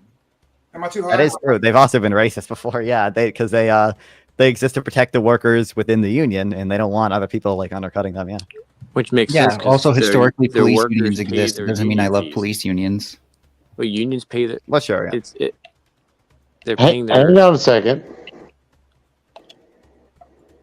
So, do you guys know what unions do? Right, you have to pay dues.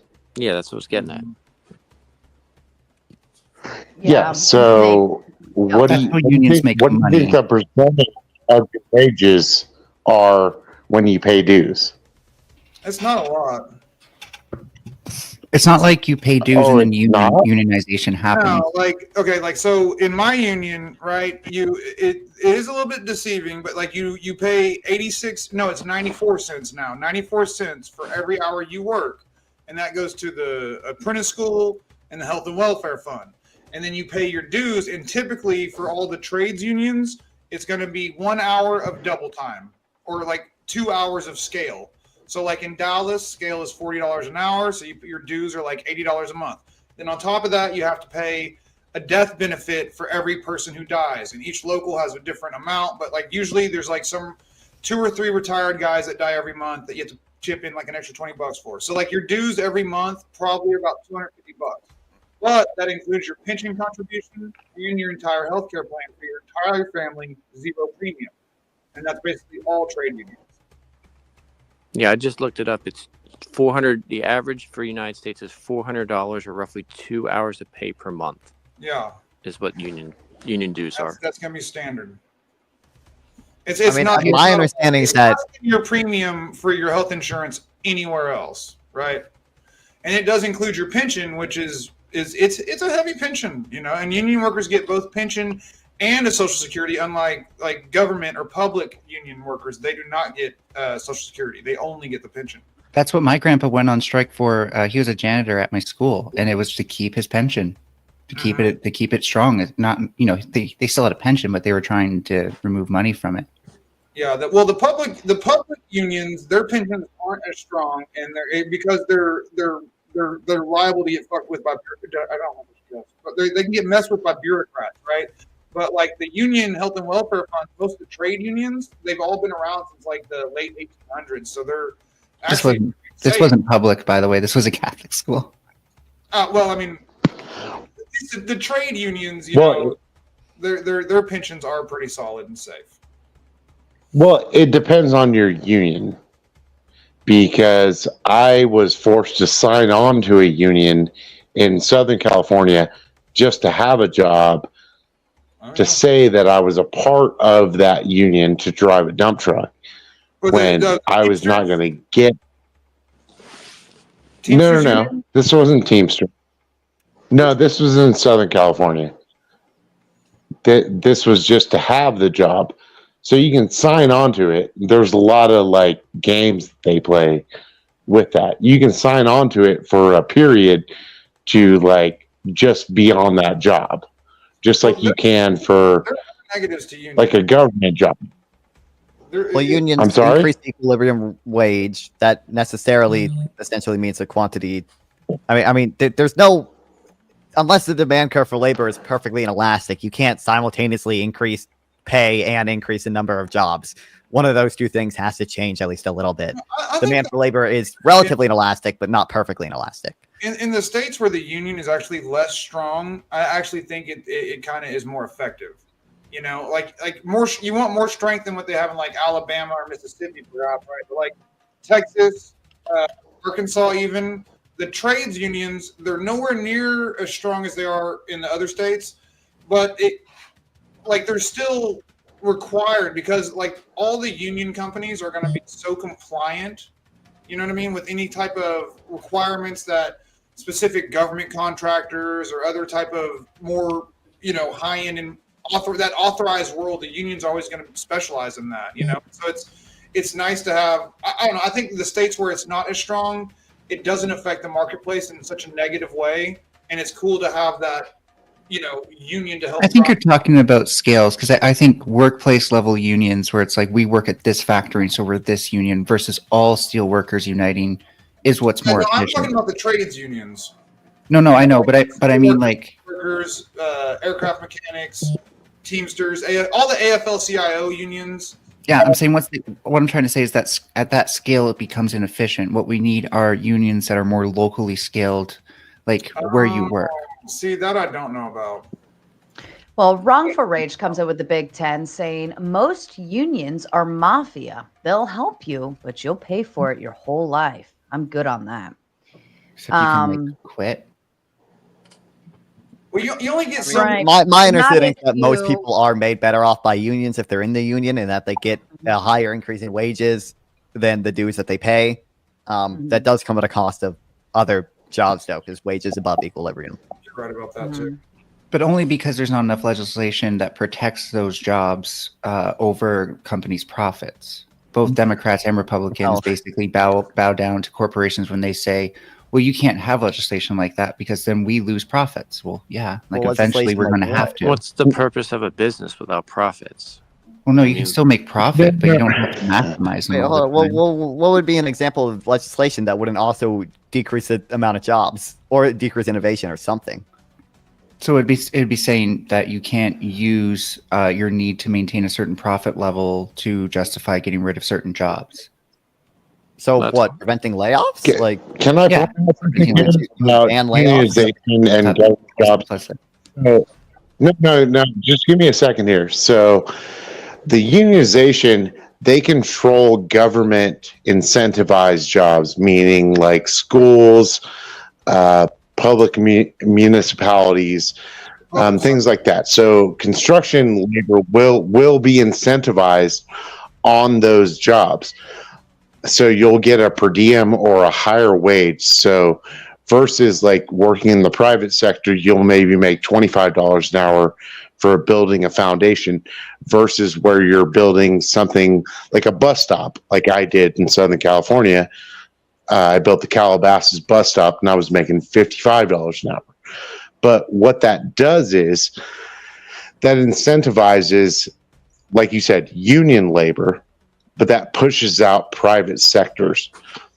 And what you get there is, like a lot of people complain about, is, you know, collusion. So if you know the guy that's, you know, on the city council or whatever, you're going to get that job. And that's where people have a problem with, like, the whole unionization aspect of it. It does lead to you're going to get that job because competition too. Would I'm sorry? the union would the union have?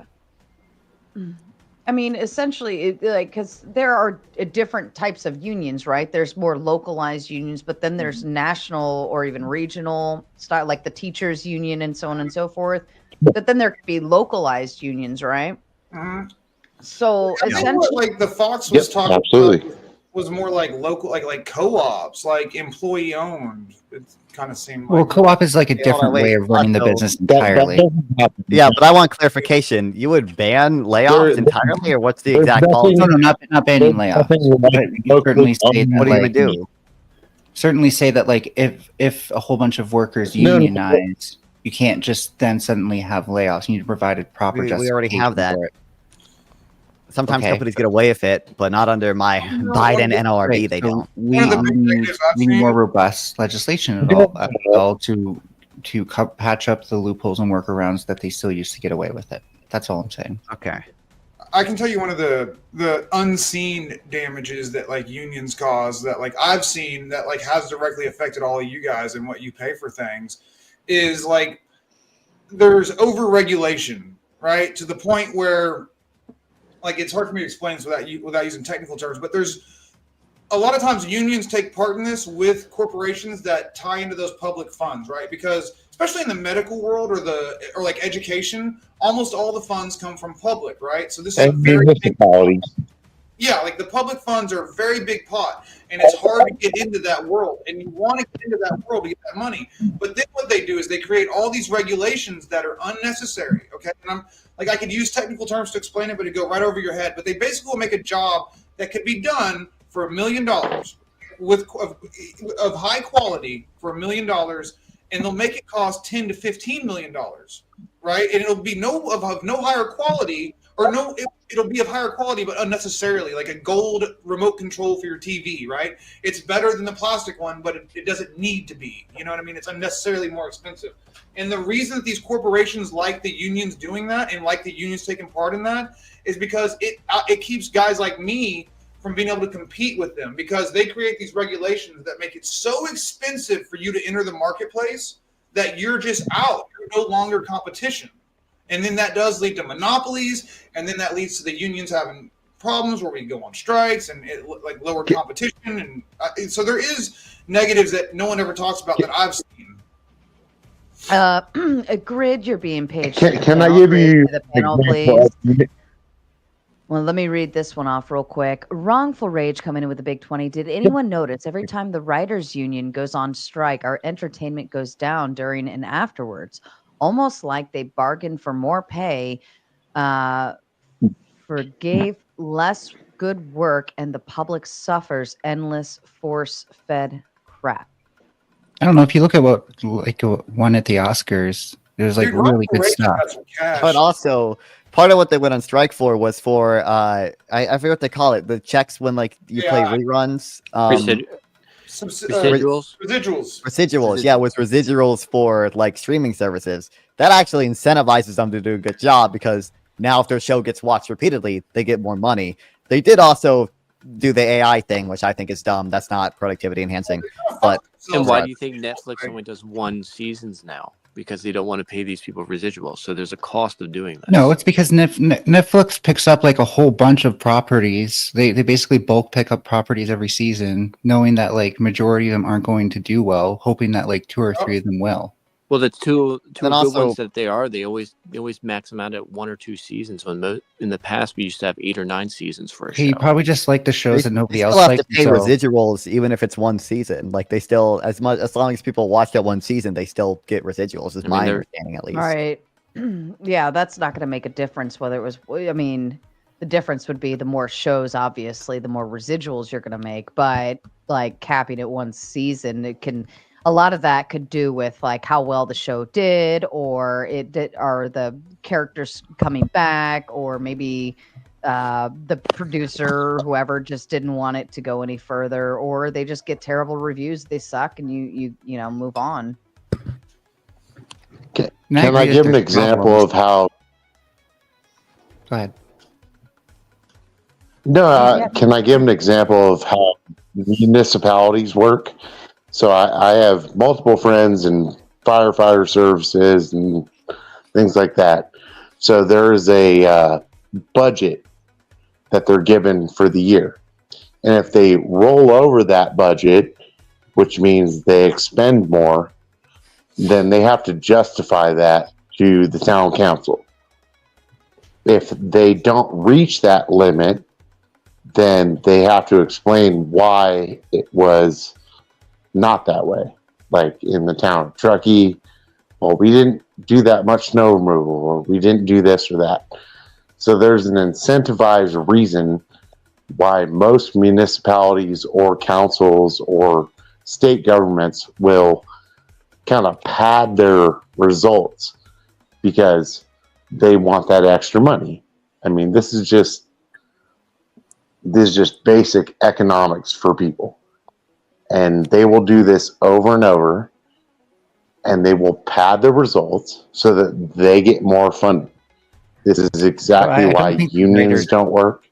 I don't think the writers have control over that, though, right? Because this would be like Netflix that would be deciding we're going to greenlight this many series. I give a shit. I'm not talking about writers in Hollywood. I'm talking about municipalities. I'm talking about people in city councils. I don't understand so how if you go ties into what we were talking about before is all. Could I go back on one thing that you said, I think Fox? Go ahead. Okay, well, I'll just continue. Yeah, you mentioned that one of the, like, we need some way in order to make unions stronger so that people could actually make money and incentivize corporations to actually give more money to the employees as opposed to incentivizing profits. Why not do limitations on the amount of foreign employees that can be hired so that there's less way to union break? Because one of the main ways to do that right now is to just hire people without increasing pay or even decreasing it. Well, because the unemployment rate in the nation is going to remain the same, and the ability for corporations to union break is going to be roughly the same, with or without immigrants. No, Getting rid of immigrants. Let me finish. Let me land this plane, please. I need to land this. I need to land this to make sure I answer your question here. The only way to prevent this is legislation. The amount of immigrants isn't going to make this impossible. Could you repeat the last sentence? I didn't quite hear that. The amount of the only thing that's going to prevent union busting is legislation. The amount of immigrants is not what makes this feasible or unfeasible. Wouldn't the increased amount of immigrants specifically made in order to union bust increase the unemployment, at least in the short term? Because you're not allowing people to go back to work, and instead you're hiring additional people who just moved into the country, as opposed to if there weren't other options. Like I said, unemployment. Yeah, like I said, unemployment's going to be the same, and so you'll always have the same amount of pool of unemployed workers seeking work. Yeah, why? And so it won't matter. And so it won't matter if they're native-born or immigrant workers. Why is it going to be the same? Hey, wrongful rage. Because getting rid of immigrants doesn't necessarily magically change unemployment one way or another. Not getting rid, not letting more people in specifically in order to union bust. I'm not talking about getting rid of the only thing that makes that feasible or unfeasible for corporations is legislation. Yeah, legislation such as not allowing corporations to import more people. Such as you can't do union busting. I don't think that's true. You don't think that you could sell the merit of a union, the last union bust on its merits? Like, you don't think Amazon. Like the last big one. I mean, isn't Starbucks being sued right now for union busting? I don't know. Yeah. I don't follow it closely, but what is union busting? So it's union busting. So the most simplest example would be like if you're on strike, hiring a bunch of scab workers to work in your place. But it's a general series of tactics that makes unionizing and taking union actions difficult or basically impossible. It's basically intimidating the workers from trying to form a union. No. Imposing Hang on a second. That's not union busting. That's not union busting. Union busting would be stopping employees. No, it's not. It would be stopping employees from accessing benefits, which is not happening in California or in a lot of to prevent you from having a union or doing actions. Yeah, I think like okay, so I'm pretty sure the allegation that Starbucks was being sued for was like they closed a store that was planning on unionizing. Like that would be an example of union busting. I don't know where that lawsuit stands, but I believe they were. I think that's a pretty weak example of union busting. But okay. That's going to happen more often if you want to unionize. I mean, I know, I'm an employer, right? And I own businesses. I'm about to buy another business, as a matter of fact. We should close mid-June, I think. I don't know. But if, like, I've never had to deal with unions, but I've had, friends in the industry who have, and their philosophy is really simple. You can vote the union in on Friday, and we will shut down Monday. I think that's illegal. It's not. They've been doing it for decades. No, I'm pretty sure it is. I think the real question is like, how do you, like, what, to present a union to a corporation where it's mutually I beneficial. can't hear whoever's trying to talk. So could we? No, that's not free capitalism. If you won't do what we say, then we'll just shut down your system.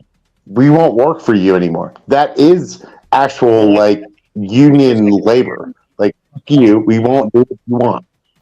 I mean, it's Right, but also then more can't than that. you It's just fill in No, with it's really other. that simple. That's no, there's negotiations that fired go a on lot of before people, and they're beforehand, always stuff like another that. higher They have level. rallies well before they even start striking. Just There's many more actions than just striking out Care there. about rallies. I fired a ton of people, and there's always been somebody to replace them every single time. Yeah, I never contested that. But you literally, or you automate. You suffer. You pay more now, and then you automate. I mean, look at the food industry. They wanted higher Yeah. wages, and Sure. what do we do now? We have robots to hand us food now. the Amazon The stores only first- two Well, things I that don't are disagree with stopping that. corporations from automating their production lines are legislation and unions. That's not true. No, Okay. What else? It's What expensive. else is there really? R&D costs a lot of money to research how to automate stuff. I And can before- literally. I mean- who's actually educated on this panel or has employed people. And So for example, if a burger flipping robot, there are companies that have already R&D'd that. It's just whether or not you can get a big enough loan to afford it. Well, it's whether or not you think it'll be worth it in the long term. If the wages of employees are so cheap that it's cheaper just to hire the employees and you hire them. I love you, buddy, but you're overthinking this. It's really simple. Sure, we may not be able to make a robot to make hamburgers. That's fine. The longer hamburgers cost $18 each, the less people buy them, the less the company's worth, the stockholders cash out, the CEO takes the golden parachute, the company goes bankrupt, and those people don't have jobs. That's not how it works at the end of the day, though. Well, here's how this works. Wrongful Actually, it rage is. comes with the big. Please don't interrupt me. Wrongful rage coming in with the big 10. I do have money, but it's from hard work. Been working hard for Ivory Tower. Working hard from the Ivory Tower I always wanted. From the trash heap to the clouds. Now it's Sarah's money. Thank you, Wrongful Rage. That's very kind of you. I Solid love work. that. Thank you, sir. The reason it doesn't work that way, by the way, is because mega corporations will buy up other smaller businesses. That way their $12 hamburger is still the cheapest out there. Yeah, we're about to see that in practice because that's where we're at. And we also Do haven't you, had the Grid, are you saying that eventually, like, the companies aren't, because people are going to stop buying, right? And then what you're saying is that eventually they'll have to shut down and now all these people lose their jobs. Sure.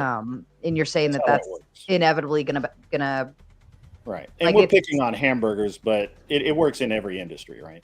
Like I used to, I mean, I hired people, I paid them really well, but I demanded work for that Right. money. They had to show up and get shit done. I fired a lot of people for not doing their work or thinking they were smarter than I was. And we're trying to get one over on me, I guess you would say. And, you know, it's an interesting thing because it's very interesting to listen to people talk because I've been on both sides, right? Like I grew up dirt poor. I've never actually worked at McDonald's, but I've worked at some really low paying jobs. You know, coming up and now, I mean, I at one point a few years ago, I had 60 people, working for me and, in various businesses, and I'm about to do it again. I don't know why. It's stupid. I retired. I should stay retired, but I really like it. But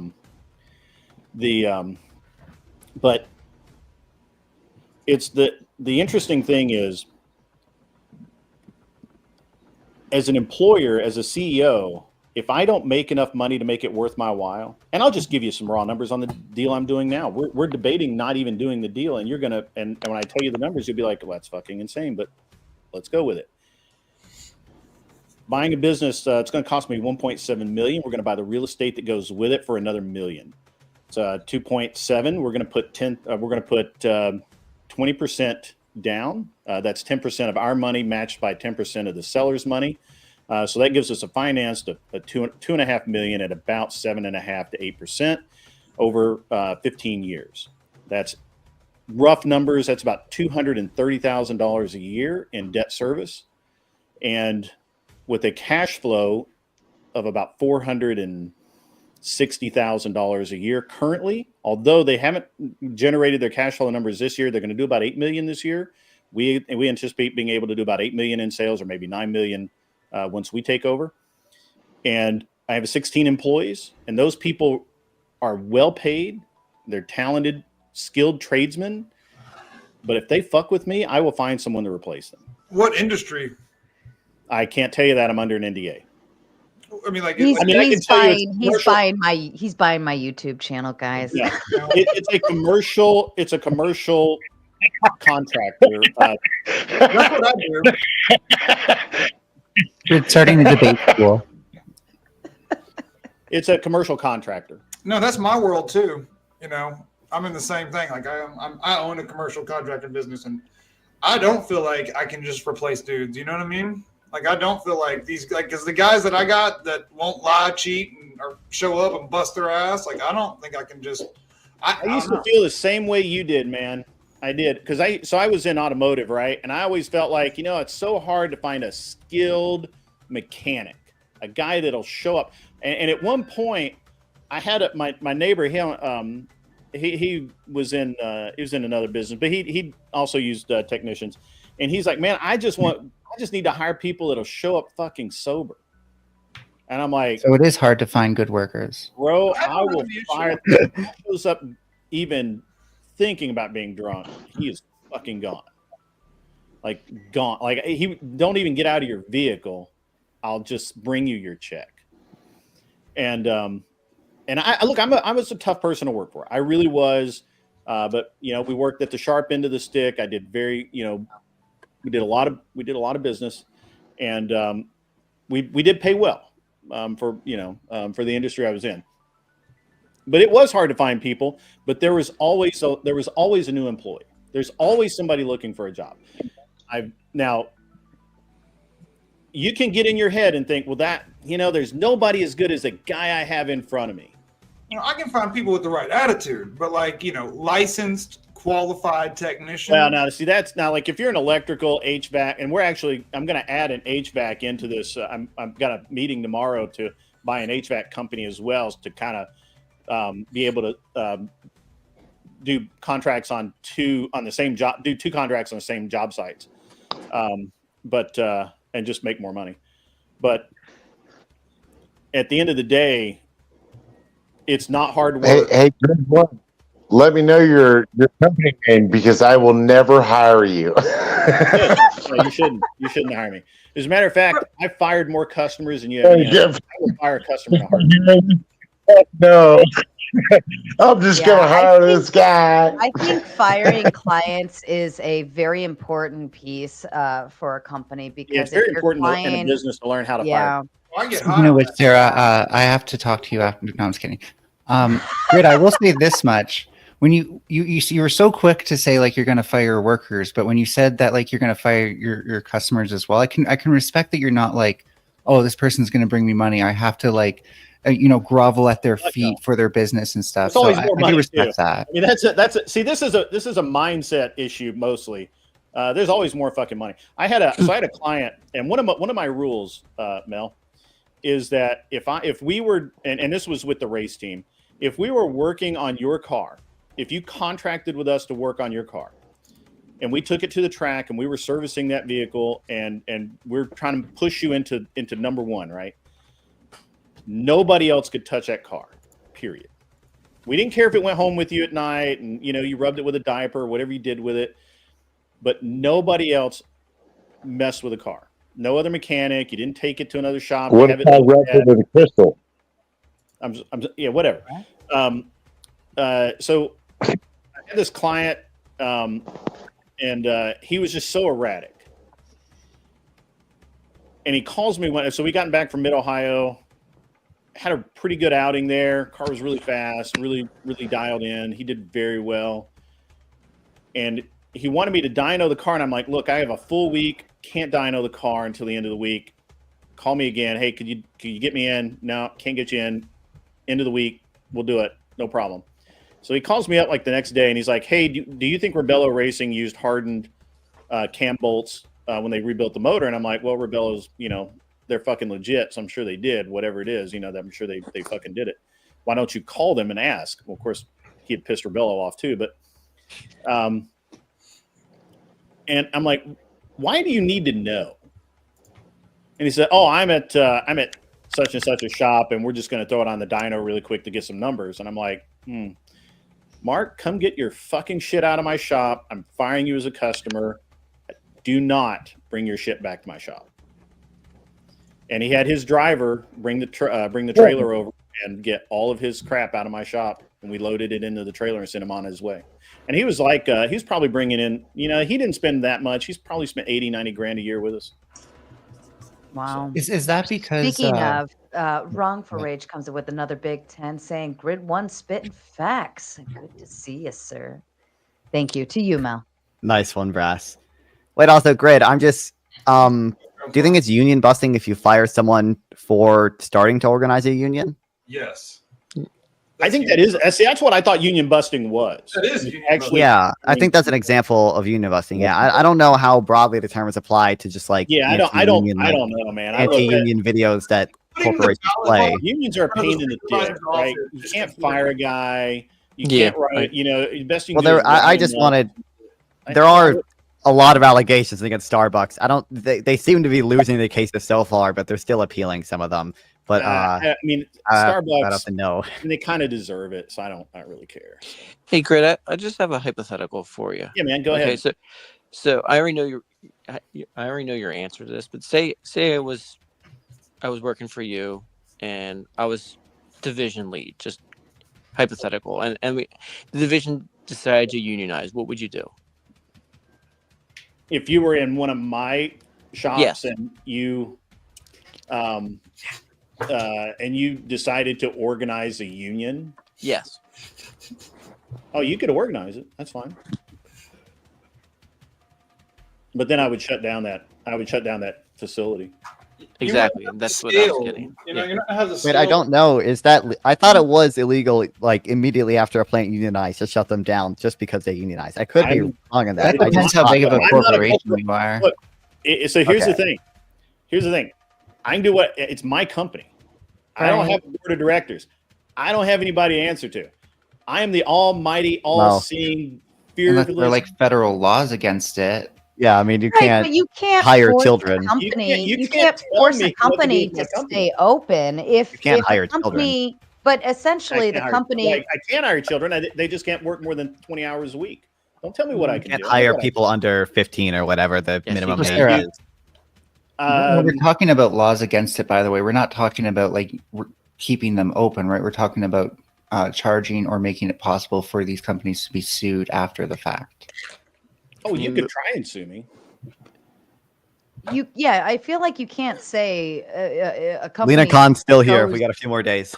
A company chose to shut down. I would presume it would be like, well, they just didn't feel like dealing with it. They couldn't, or maybe if the demands of the union were so great that maybe they were like, well, we got two options.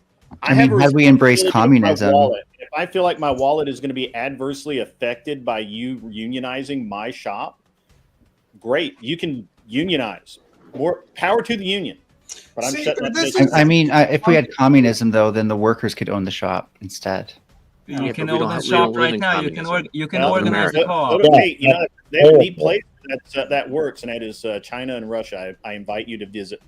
Yeah, those are terrible examples of communism in 2024. Do you know what Marxism is? Yeah. Russia is more similar to the style of unions that exist right now in the U.S. Yeah, you're talking out of so your ass. you say Russia is Marxist, Bert? Russia. No, I live in Russia right now. In Russia right now, the unions are fairly similar to the ones that exist. Guys in Russia. I live in Russia. Yeah, right. I'm in Russia right now. This guy named Karl Marx wrote something called the Communist Manifesto, and it's definitely better than any of the forms of communism that preceded it. Well, what do you think it is? Trotskyism, Stalinism, Maoism. I was a Hold on, like, Trotskyist what, like, for a okay, while. what do you want? For Who me. do you want This firms to be kid. controlled by? Like, do you want them to be owned by the government, or do you want them to be like worker co-ops, or like what exactly is the implication of what Oh, I'd love your it to be worker civic brand co-ops. is? Yeah, worker co-ops. You can do that Feel right free to Uh, now. be honest, Mel. It's fine. I mean, you Go can. for it. You I can mean, create first of all, worker I mean, you co-ops recognize right you do have the ability to form a worker co-op right now. Oh yeah, no. What I'm saying is that if we had embraced communism, No, You man. can embrace will it. never You can happen. embrace it It'll never within happen. within a system that You right just now. Rednecks like me, you Mel. I'm said that. sorry. So why don't you embrace a co-op and do it? No one pushes That'd be communism. the funniest thing ever. Lefty doesn't push communism. Like no one supports Yeah, it's No, called no. Marxism. Tell this guy to There are start his actual Marxists on the internet. motor shop. Red Oh, tube. like there's zero. Even the most lefty. No, They're no. not. Then go start your own shop. You retard. Okay, Brass Go House. do there's a it. whole section Go of start your own YouTube. shop. Okay, Brass House. There's a whole section of I'm YouTube. a twink. Hey, Lenny, shut the fuck up. I'm not talking to you. Go fucking start your own. Lenny, shut the fuck up. Go Holy start your own shit. shop. Actually, I'm trying to read this, so be quiet. What the fuck? Go start your own shop. Brass man. House. There's a whole section of YouTube called BreadTube that is like literally Marxist Go YouTubers. start your own Bread business. called bread But tube. really, Yes. Vosh Yeah. and his jabrones. But Go Like, these start are the your own bad business. examples. There are actual ones who will talk about Yeah, but Marxism I mean, I'm saying properly. they're Go just talking start shit. your own Like, business, no man. It's left-wing Lenny, politicians hey, pushing for Lenny, communism in America. pardon me for just a minute. fuck Marx. Lenny, Go hold start on your a own sec. business. Did you shut the fuck up? Your mic is coming in hot. Either you're sitting too close to it, or it's sitting underneath your jacket, or it's freaking something. out. But it's the whole time. So Being fix your underwater shit. probably doesn't help either. All right, back to I think Brass House. I think you were talking. I don't remember. You're talking You about were talking about socialism what? and worker co-ops and The last topic was BreadTube. Oh Vosh no, and- yeah, breadtube's bullshit. well, yeah, that's a lot less No, interesting I than would worker say there's no co-op. one's even like pushing communism like anymore. Like there's literally no I politician. want to respond to Josh in the chat. Bernard Sanders. As an employer, I read every single thing that affected my ability to do business. Like you guys don't seem. It's interesting. You have all of this nonsense, and you have no idea what it takes to be an employer. You have no idea what it takes to be responsible for someone's paycheck every single week, and to legally stay in business, not get fined, not end up in court every 3 months. And I've watched a lot of businesses go under because they didn't know how to do business. And so more, you know what? I think CEOs should be greedier. 40% profit, not enough. We need 50, 60%. Hey, I disagree with you on that, dude. I Preach. so disagree on that. Like for one thing, All right, like I couldn't your hear you, opinion is Brad. going to be You're a little outweighed low, Brad. by all the workers you have. I'm sorry, So- Mel. I was listening to the other guy. I said Brad, preach. Can y'all hear me, or am I too quiet? That's better. Yeah, Okay. you do keep backing away from your desk. I'm not a and good so mic therefore guy. Your mic goes bit. No, I mean honestly, I feel like the more money I've made, the more lefty I felt, and the more I felt like. Yeah, I heard you say that. The fairer it is. Like I feel like it's like last year. Like I'm gonna be real upfront with you. Last year, like the first year I made, like 2023.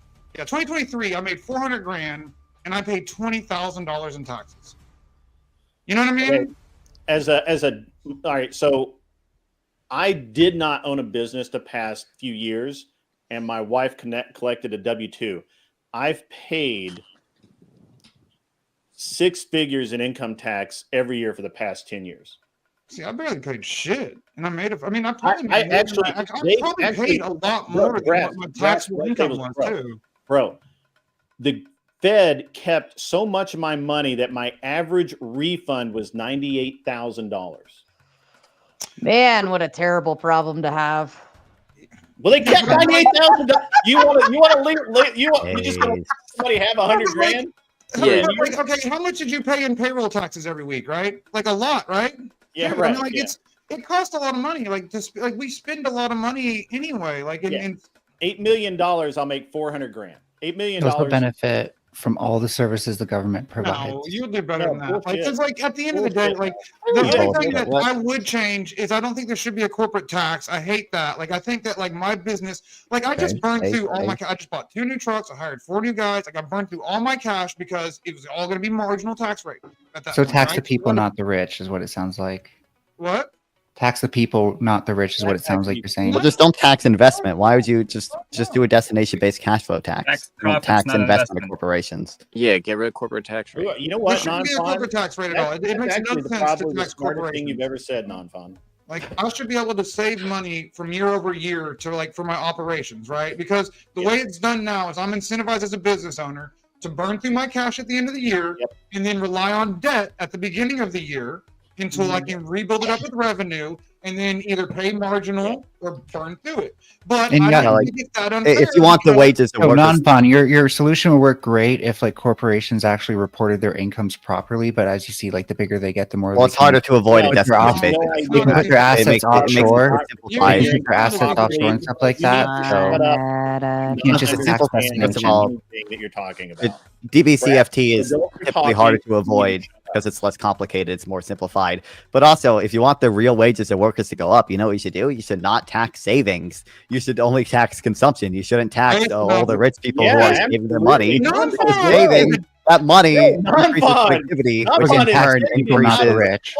So again, tax the people, not Well, the well, rich. tax the rich people's consumption. That's I'm not fine union with like code, taxing when they buy stuff because that's not necessarily super. this is how your prices when go I say up, by buy the stuff, way. I mean like consumption that's not consumption Every- that's not investment. Obviously, if you're buying a plant, I don't think that should be taxed. No, I'm but if fine. you're- I showed you my union What? card, bro. You didn't even react.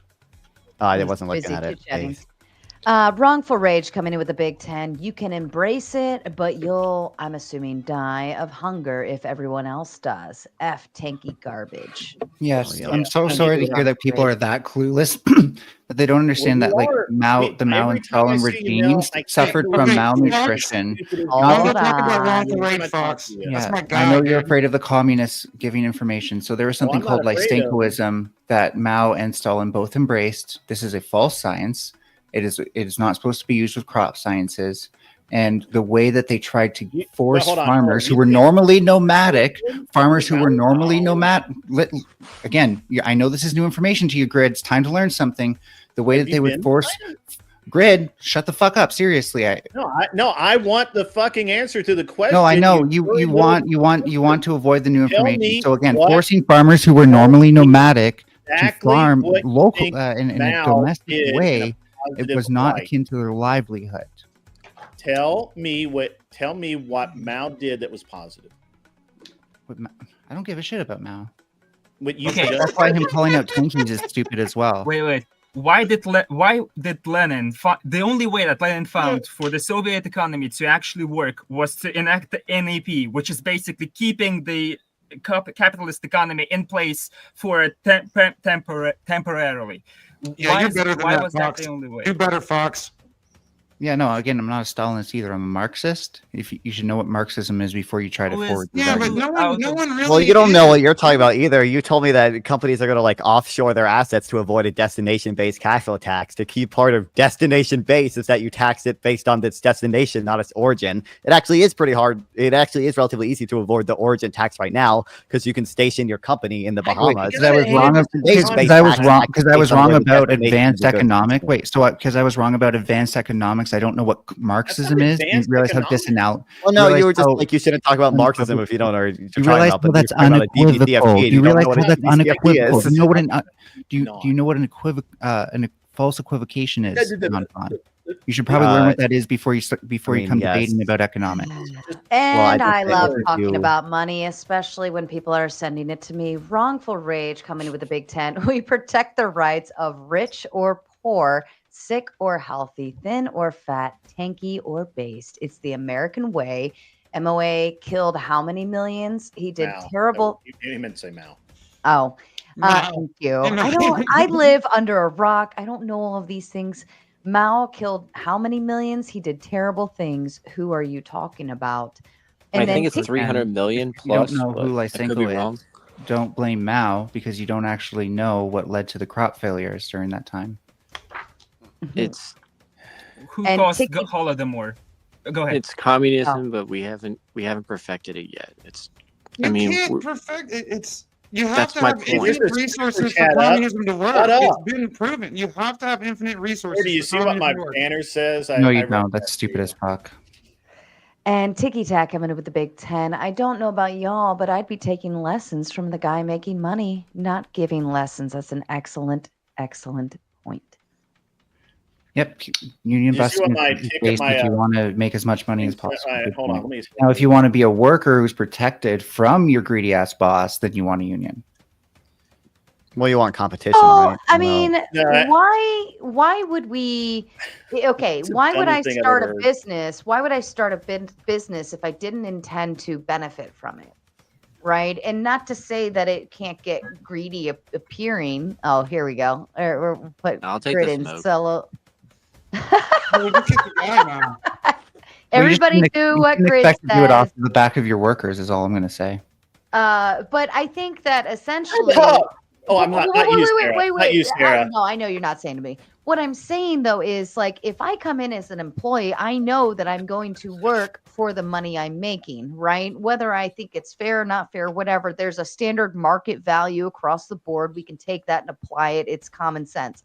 But it's also common sense to believe that somebody who worked their ass off to start a business, do all of the working, they're working they're not out golfing. Like they are actually there with Excel sheets, looking at numbers, dealing with accountants, like trying to get shit done, squared away over and over. I've worked with a lot But of you can't small. do it by yourself. You can't do it by you yourself. can't, but There is more than enough capital I'm in a not successful done. business. I'm to not every- done. Okay, Hold on. I'm sorry. not done. I'm sorry. What my point is you, the owner of the company, are working your ass off, doing all of these things. You deserve to make sure your company's benefiting from it. And especially as small businesses, they're barely pushing profits on margins sometimes. So, and they're doing everything that they can to keep shit afloat, and they're doing No, everything to they ensure should they're cease to exist, right? Like if you can't pay your employees a good wage and earn a profit, your business is not a business. Well, I It's think not a we're business. agreeing Like, on it should that. not I think exist. we're might need agreeing to on fix that. your mic. But It they sounds so still robotic. I don't think it's greedy to want to benefit from your own company that No, you're it's not. busting And your if ass your from. business is successful, like no matter what, you own it, right? You're sitting on. If you have a successful business, no matter even if you don't draw a paycheck all year and put all the net profit back into regrowth, you still own an asset worth millions of dollars. I still own however many trucks. You know what I mean? Like at the end of the day, I could sell. I had 2 offers to buy so far in 2024. You know what I mean? I can sell it like that. And so, like, even if I don't get a bunch of money today and instead make sure all my employees are making over 6 figures, I'm still turning a high net profit. I can still sell it for a lot of money. I'm saying that it's a lie to say there's not enough capital in the business to pay employees good wages and the owner make enough money. It's bullshit. Walmart didn't need to make $40 billion and have me pay for them motherfuckers to have food stamps for all their employees. It didn't need to happen. There was enough money for Walmart to pay people enough to not need food stamps. Like that, there was enough money. Do you think business is a cost-through entity? Meaning I think that people don't any understand extra how cost business actually they just pass works. it to the consumers. I don't think people understand how a lot of business actually works. I'll answer that in a kind of a long form here, because like just for example, and I'm sure Brass House is kind of the same way. So when I'm looking at a company, and let's say that they have a 90-day or a 30-day billing cycle, right? So they buy the material, they do the job, they invoice the contractor or whoever, the agent, and they now they got to wait. That guy has 30 days to pay them. Well, that guy turns in his invoice, and he may have another extra 15 days. So maybe 45 days to 60 days before I see my money. But I've already paid my employees, put fuel in the trucks, kept the building under lease, paid all of the expenses, paid their paid everything. And so your average float for just a standard local construction company, like that you see the trucks running every day, Dude, my AR is 400 grand in the hole at all times. Yeah. Always 400 grand on the streets. And if The it's average not, if float it's not, I'm 200 fucked. 250 grand. Yeah, if I'm not 400K in my AR, Mhm. like we're in trouble. You know what I mean? Right, And that's my yeah. average.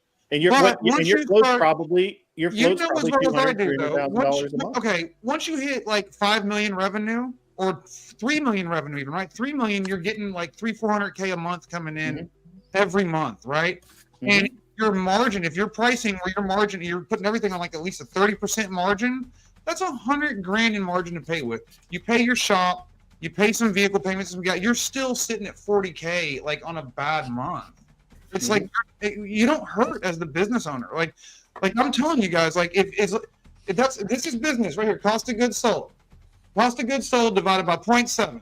And if you're getting a 30% net margin in on all that you're fucking selling, you can't fucking lose. You can pay people top dollar and make a lot of fucking money. That's all business is. It's cost of goods sold divided by 0.7.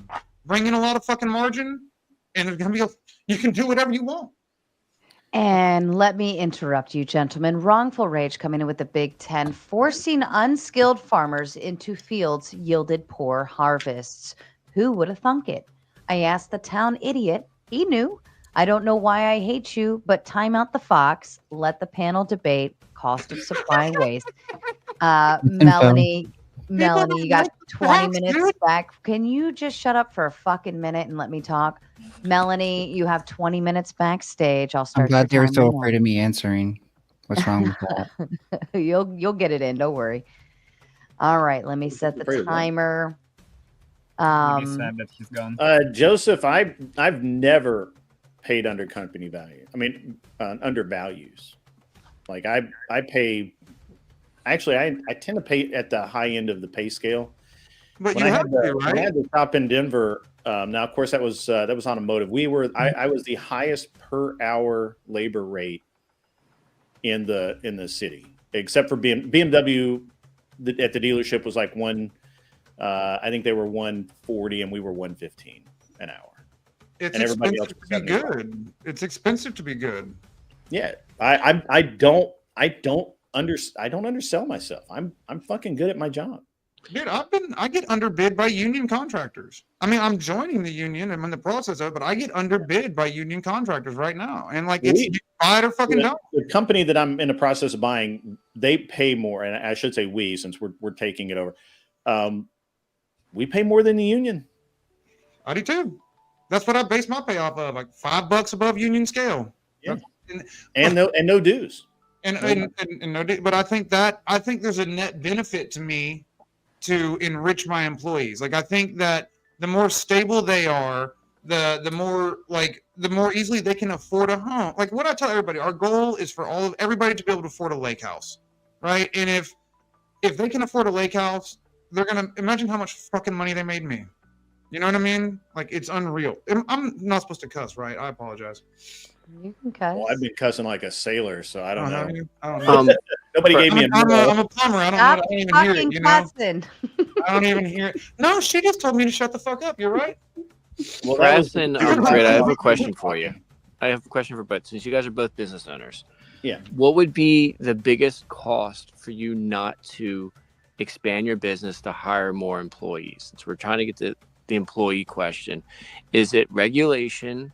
Is it new business? High interest is it rates. The will, or what's the biggest hurdle? High interest rates. If you make money cheap, I can go as big as you want to be, Daddy.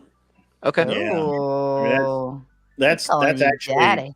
pretty accurate. That's So actually then pretty it's- accurate. I mean, Well, that's kind of their point. But yeah. regulation's a big deal depending on what state you're in. The state that I'm in now, almost no regulation. I can do whatever I want. I was in California for a while, and I swear to God, man, it was like every month it was a different inspector, a different $100, $200, $500 fee. Yeah. I don't know if I could do it in California, dude. I don't know if I'd be able to be successful there. It was the craziest. Like the you want to hear the actual straw that broke the camel's back was, I shit you not, they came in. It's an automotive service shop. We do brake jobs. They did. I don't even know what the fuck they did there, but it's just a service shop. And I had a manager and I had a few employees. I just happened to be there the day that this happened. I wouldn't have believed it otherwise. This guy comes by and he says, "I'm here to inspect your pressure vessels." And I'm like, "What the fuck? What do I mean pressure vessels?" He's like, "Well, you got air compressors, right?" I'm like, "Yeah, we got 3 of them." And they're like, "Yeah, those are pressure vessels. It's $100 each for a 2-year sticker to say that we inspected them." That's fucking highway robbery, man. It was Bandit that asked the question, right? Yes, I did. Yeah, okay. I talked about it earlier before Grid was in here about the regulation and like a lot of these big companies and the unions, I said this is a negative about the union, even though I'm pro-union, is they want to create those regulations to make it so expensive for you to get in the game. You know what I mean? That's why they make it like for like he's talking about, like they want to make it to where you have to have your pressure vessels inspected. You got to have your fucking your fire extinguishers inspected. You got to have all your technicians go take this class. You got to have them all have this fucking patch on their shirt that costs $400 a year to protect. And all those regulations, they're not doing it to give you a better quality product, because there could be a shop that has all that bullshit and Grid shop would have none of it, and I guarantee you get the same fucking service from Grid, right? But they want those regulations, so it's so expensive to enter the marketplace that you can't enter it. You're stuck as an employee. Or you can't expand. Yeah. Yeah. And so, like, And that's what I the thought. regulation would be the second biggest factor. But I mean, in all honesty, once you're a capitalist, like you can find a way to win no matter what. You know what I mean? Like, but Because the reason why I brought that you up. can do whatever the fuck you want if you can get money cheap. Yeah, the reason why I brought that up is if we're talking about H-1 visas and we want to try to increase workers that we can get normal people working, not H-1Bs, but normal Americans working, how can we increase demand for labor? So the biggest thing is, in your guys' eyes, is cutting interest rates. Now, for you guys, would it be hold on, 5% range? Those are 2 separate things, man. Yeah, I understand it's just 2 separate things. I'm just saying, you said the biggest one was cutting interest rates. Yeah, but that's not why more people aren't working. My experience is that in a couple of different locations where I'm at now, that's not such a big deal, but Colorado, especially California, it was hard to find people who actually wanted to work. Okay. It's easy to find people that wanted a paycheck, but to actually wanted to work, show up every day on time, ready to work, proper uniform, all of that. It was really hard to actually get people to do that. Now I was, and like I said, I could always find another employee. There was always a dealership that had a tech that was unhappy that I could hire. I could always poach from other people. But I can't tell you how many dealership service writers I would talk to, chain stores that would whine and cry all day long about the lack of qualified employees. And yet we only have something like 47% of the workforce employed. So the private, no. The workforce, no. The unemployment rate right now is 4.1%. The prime age employment rate, the prime age employment to population ratio is like 80.6%. Overall, the labor market is pretty tight. That's why we have interest rates right now. I could be. I skip around in stats, so I could be fucking around. But what's the real unemployment rate? It's not 4%. I have no idea, man. It's like, what do you mean real? There's 2 different unemployment rates. There's like the fake one and then like the real one. Nope. Like there's like the fake one. They released the real one to the side. What's the real one? I believe it's called like real unemployment. Like it's actually a lot more. Like obviously, the BLS does not release a fake unemployment rate and a real unemployment rate. They track employment 6 different ways. And it doesn't work, right? Whatever it is, I don't care. Whatever it is, there are people that just don't want to work. Yeah. And what's really interesting is, and I don't know what kind of contracting Brass House does, but I've watched. I've been doing a lot of renovations over the last few years, which is how I got into the contractor space from the automotive. And I can't tell you the number of people that would get hired by these subcontractors that would show up 2 days, get paid, and you'd never see them again. It's crazy. I've had it's like get a check on Friday and be like, that's cool. Later. Yeah, it's crazy, and I don't understand it. I mean, I really don't. Well, I think there's societal, things that could change that. You know what I mean? I think that's I think of it is part of a societal. I welfare agree with that. state. It's like like the trust fund kid syndrome. Like if you have a trust fund, it's hard to go get a job that's like when you're like way richer than your fucking boss. You know what I mean? Like it's like these kids they don't have to work. They don't need to. Yeah, I get it. I just don't know, man. Like I'm really I don't know, man. I've just been watching a lot of weirdness go on the last few years, which I'm sure it's gone on longer. I just how is it the true estimate of unemployment is not 30%? That's unhinged. But also, like, we acknowledge that the reason interest rates are high right now is because the labor market is tight, right? Like they have started to cut them, but like we're trying to make the labor market looser. We're trying to get you to hire less people and create less jobs with the high interest I don't rate. really care about the unemployment. I mean, hey Tim Hale, cool to see you, man. Sarah, you need to get Tim up here. Tim's awesome. Tim, you're being paged to the panel. Tim, he's better than me. But I just, as an employer, I'm sure Brass House is. I mean, I'm not sure what market he's in. He sounds like he's in the Northeast somewhere. Dallas. Huh? Dallas. You're in Dallas? It's way off. That was way off. I had him pegged for like Central Ohio. I'm full Texas, dude. All right. Just Well, ask my Texas mom's is- sister. She'll you tell you. don't sound like you're from Texas. I do too. How dare you? Now This is that what we did sound a little bit. So where in Texas? I kind of know Texas a little bit. Jean jacket right here, okay? He said Dallas. If you were to see outside my shop right here, you'd believe it. I believe. I had a pig out here this morning. What part of Central Texas are you in? No, I'm in Dallas. Oh, you're in Dallas. Well, I'm south of Dallas, but I'm in Dallas. Okay, so like I used to go down there. What's the name of that little area? There's a great shooting range there. I can't think what it is. I'll remember shortly. ETTS is the name of it. I go to a lot of the gun ranges. Yeah. I do sporting days. Bandit, did you want to get any final thoughts before you hit the road?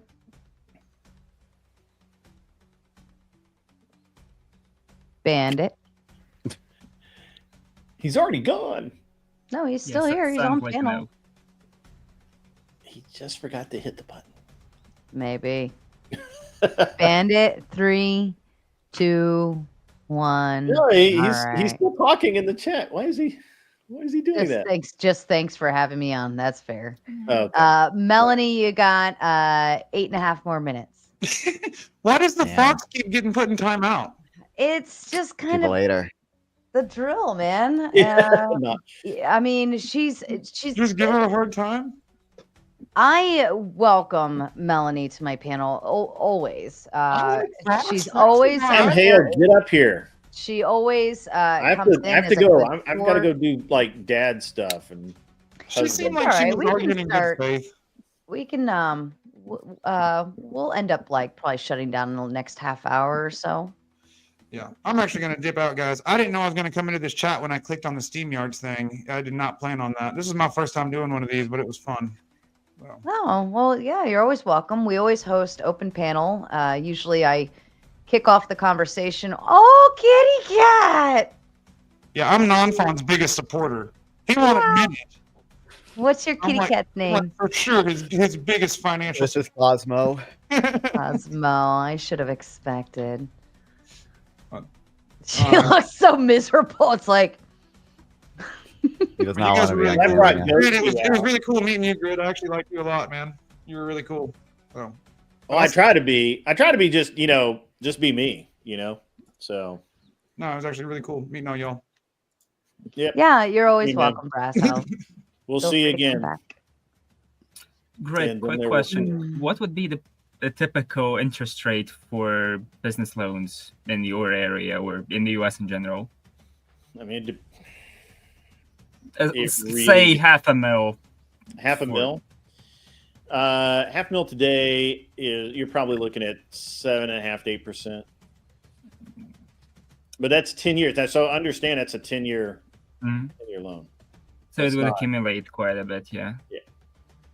Yeah, that sounds because I'm used to way higher percentages and just hearing how it is in the US. Here typically it's We actually think. I mean, 25%. I'm really pissed at 8%. Like I was really hoping to get 6.5. I was really pissed at 8.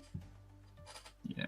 But you know, it is what it is. It still accumulates, yeah. As long as it's above like 5%, it accumulates way faster. But I mean, yeah. The idea behind it is if you structure your deal properly, you never feel the debt service, right? And you kind of need it. Otherwise, you get to pay taxes on all of that money. And the whole reason I'm buying another business is so I don't have to pay as much in taxes. I'm literally sick of paying taxes. Yeah, makes sense. So what do you think of Jerome Powell? Do you hate our Lord and Savior, Jerome Powell, for raising the interest rates like a true hero? I don't know, but I tell you what, man, you've never felt a nut punch like so. The way that they do the taxes is evil too, man. So like, my wife would get a bonus check every year, and it was like, I don't know, $475, something like that. And you would think that's a lot of money, right? But well, about 100 of that would be in stocks, company stock, and then the government would get their share. And at the end of it, you get a check for like $180 or $180,000. You're like, yeah, wait, what happened?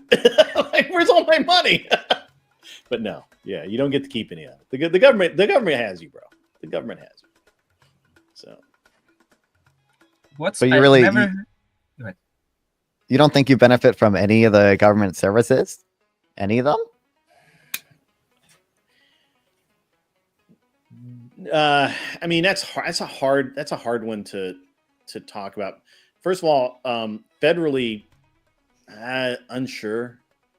I'm not a big fan of 3-letter agencies at all, so it's tough. State, yeah, sure, yeah, and we don't have state income tax. As a matter of fact, my state operates at a surplus, so we don't need state income tax. But man, do I think that I benefit to the tune of, you know, whatever it is a year? No. Well, I wouldn't say, because you're probably in the top 10 to 1% of income earners. I would imagine you wouldn't benefit, you know, as much as you pay in, because I don't know if the top 10% should benefit as much as they pay in. I would argue that money, I mean, some of it benefits you, because I would say like some of it goes to public education, and that probably has a net positive effect on you. But like a lot of it just goes to like keeping people out of poverty. My kid goes to private schools. Public education. Well, yeah, but public education also like reduces crime and increases human capital and like productivity for the whole of society, which benefit you. Like most of your employees probably went to public schools, and like you aren't committed. I'm assuming there's not much crime against you. Part of that is probably because of public education. Maybe. I don't know. I'm not going to argue the point. So okay. Tim Hale, what is up, buddy? Hello. Dude, you've been working out or something. You look healthy, man. Oh, being out of prison will do that to you, I guess. I try. Well, I'm back on keto, so I'm trying to lose my jowls. But yeah. All right. Thank you for having me on. Raging tomato. I'm not much of a tomato, but I'm very raging. Well, you look red enough to be a tomato, so it works. Attack of the Killer Tomatoes. I appreciate. I don't know why I'm even on here. Grid, you yelled at me. Stop, Dad. Stop yelling. Well, we're talking. So I think the initial discussion. What was the initial discussion anyway? H-1B replacement skilled workers, and I know that you have something to say on that. And then I came in with all of this tax and business nonsense, and derailed the entire fucking conversation. Well, that's always fun to do. As a proud internet troll, it's always everybody's got to have a derail. talent. I'll accept yes. Oh, hey, guess what? My fucking my conviction got overturned. I just won in court. So 3 years of your life down the drain, but you're free and clear now. Not a felon anymore. Yeah. Am I like the only person on YouTube that doesn't have some type of jail issues or something? I feel like everybody I talk to has some type of felony or has been to jail or like crazy. I feel like so vanilla. Tim was a proud guest of our Federal's Finest because of his activities on January 6th. The Temple of Democracy. And his story is very interesting. It's actually really cool to listen to. Fair enough. You need to up your game though. If you have any if you have time for any felonious activity, I can recommend some stuff. So. Oh my.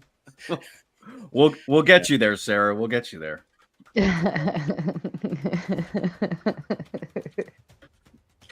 Tim Hale, the man himself. And Fox is back. Man himself. Foxy's back. What does the fox say? Definitely a victim. I love you, Mel. All right. Floor's open. Mel, since you've been sitting so quietly, do you want to go ahead and spring it on him? Oh, me? Mm-hmm. Oh, I was talking the whole time. I guess nobody heard me. So communism, by the way, the farmers thing where apparently a whole bunch of farmers got forced to farm. The farmers who were already like on their plots of land year round, they actually adapted quite well. There just wasn't as many in that area as like the nomadic farmers who the communists forced to like settle down, and they weren't used to farming that way, and that's why that didn't work. You're talking about PRC, right? No, this was actually more Stalin. Oh, it's a bit of an oversimplification to. Yeah, I'm trying not to. Yeah, I'm trying not to put Grid to sleep. I get what you're saying. It's not there weren't exactly nomadic, but like there weren't that many nomadic farmers in Russian Empire. Before that, they were mostly tied to their land, but they weren't collectivized, which was the main problem in the Soviet Union. But I think we were talking about the immigration before that. I think we should get back to that topic because Tim was Tim was going to enlighten us with his view on H-1B. Mm-hmm. I wonder what his opinion is. I wonder if it's, I wonder. My opinion about what? The H-1B debacle that's going on right now. Do you understand it a little bit more? I mean, look, I try to have a nuanced perspective on pretty much anything. I mean, I'm open to hearing all sides of things. I think that the argument, when I look at the different influencers who are arguing about it, it seems very inorganic. It seems like a forced argument. I understand that the visa thing is something that people have had an issue with for a long time, and I can understand that. But devil's advocate, it seems like Musk is willing to concede that there are abuses that need reforms. So I don't know. I definitely don't think that Americans are unwilling to work jobs. But I don't know. I don't have particularly strong feelings because the people I see. See, here's the thing. Like, I can agree that foreign countries abuse our visas, but at the same time, a lot of the people making these arguments I find to be very suspicious, glow-in-the-dark type characters anyway. So, like, it's not really a hill I want to die on. Well, I mean, I think there is evidence that, like, people in the U.S. are, like, unwilling to work in, like, meat packing or childcare to the extent that it's demanded, but also like Americans don't have to be unwilling to work. It's just like there can be more jobs than workers, right? And I feel like the labor market is pretty tight right now, so it makes sense that would be the case. Well, I could agree that. Oh, sorry, go ahead. Gestural coming in with a big 20. Grid, I like your style. If I wasn't making a boatload of money in Alaska, I'd work for you. Thanks for enduring sleepless nights and 100+ hour weeks to provide people like me with a good job and a life-changing wage. It's all one can ask for. Thanks, just Gerald. And you know what, guys? I hate to take accolades and run, but I'm gonna go find my wife, and we're gonna do husband-wife stuff. Oh, That's sleep. Oh, Snuggle. And go cuddle. You guys have a great night. Non-Fond, you were on point tonight. Good job, buddy. Good job. I appreciate it. Have a good time, guys. Only Grid tonight. one- Grid one Only motorboat.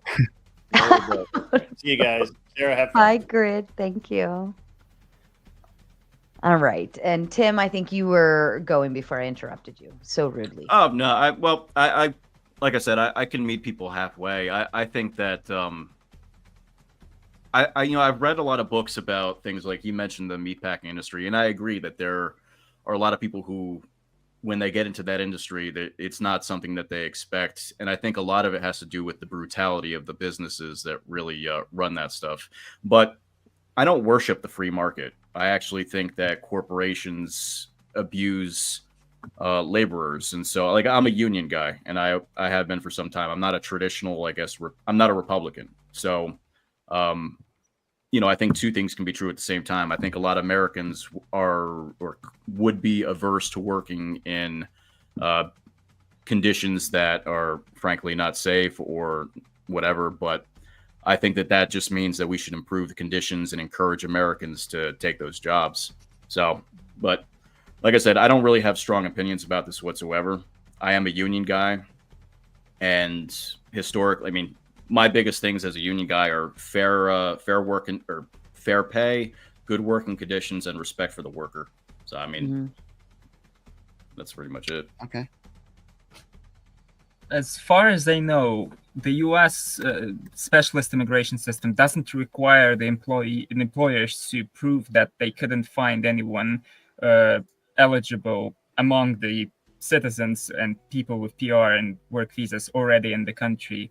And I think that that's a bit weird because many countries do that. Like the example I like to bring in is Finland, which requires employers to prove that they did some due diligence and actually looked for employees in the country before turning to foreign labor. I think that would be more than fair, and as we see in practice, that doesn't require that much bureaucratic increase in bureaucracy than what exists right now. So there are ways to reform the system so that there are less people coming in and more people already in the country getting jobs that pay decent wages.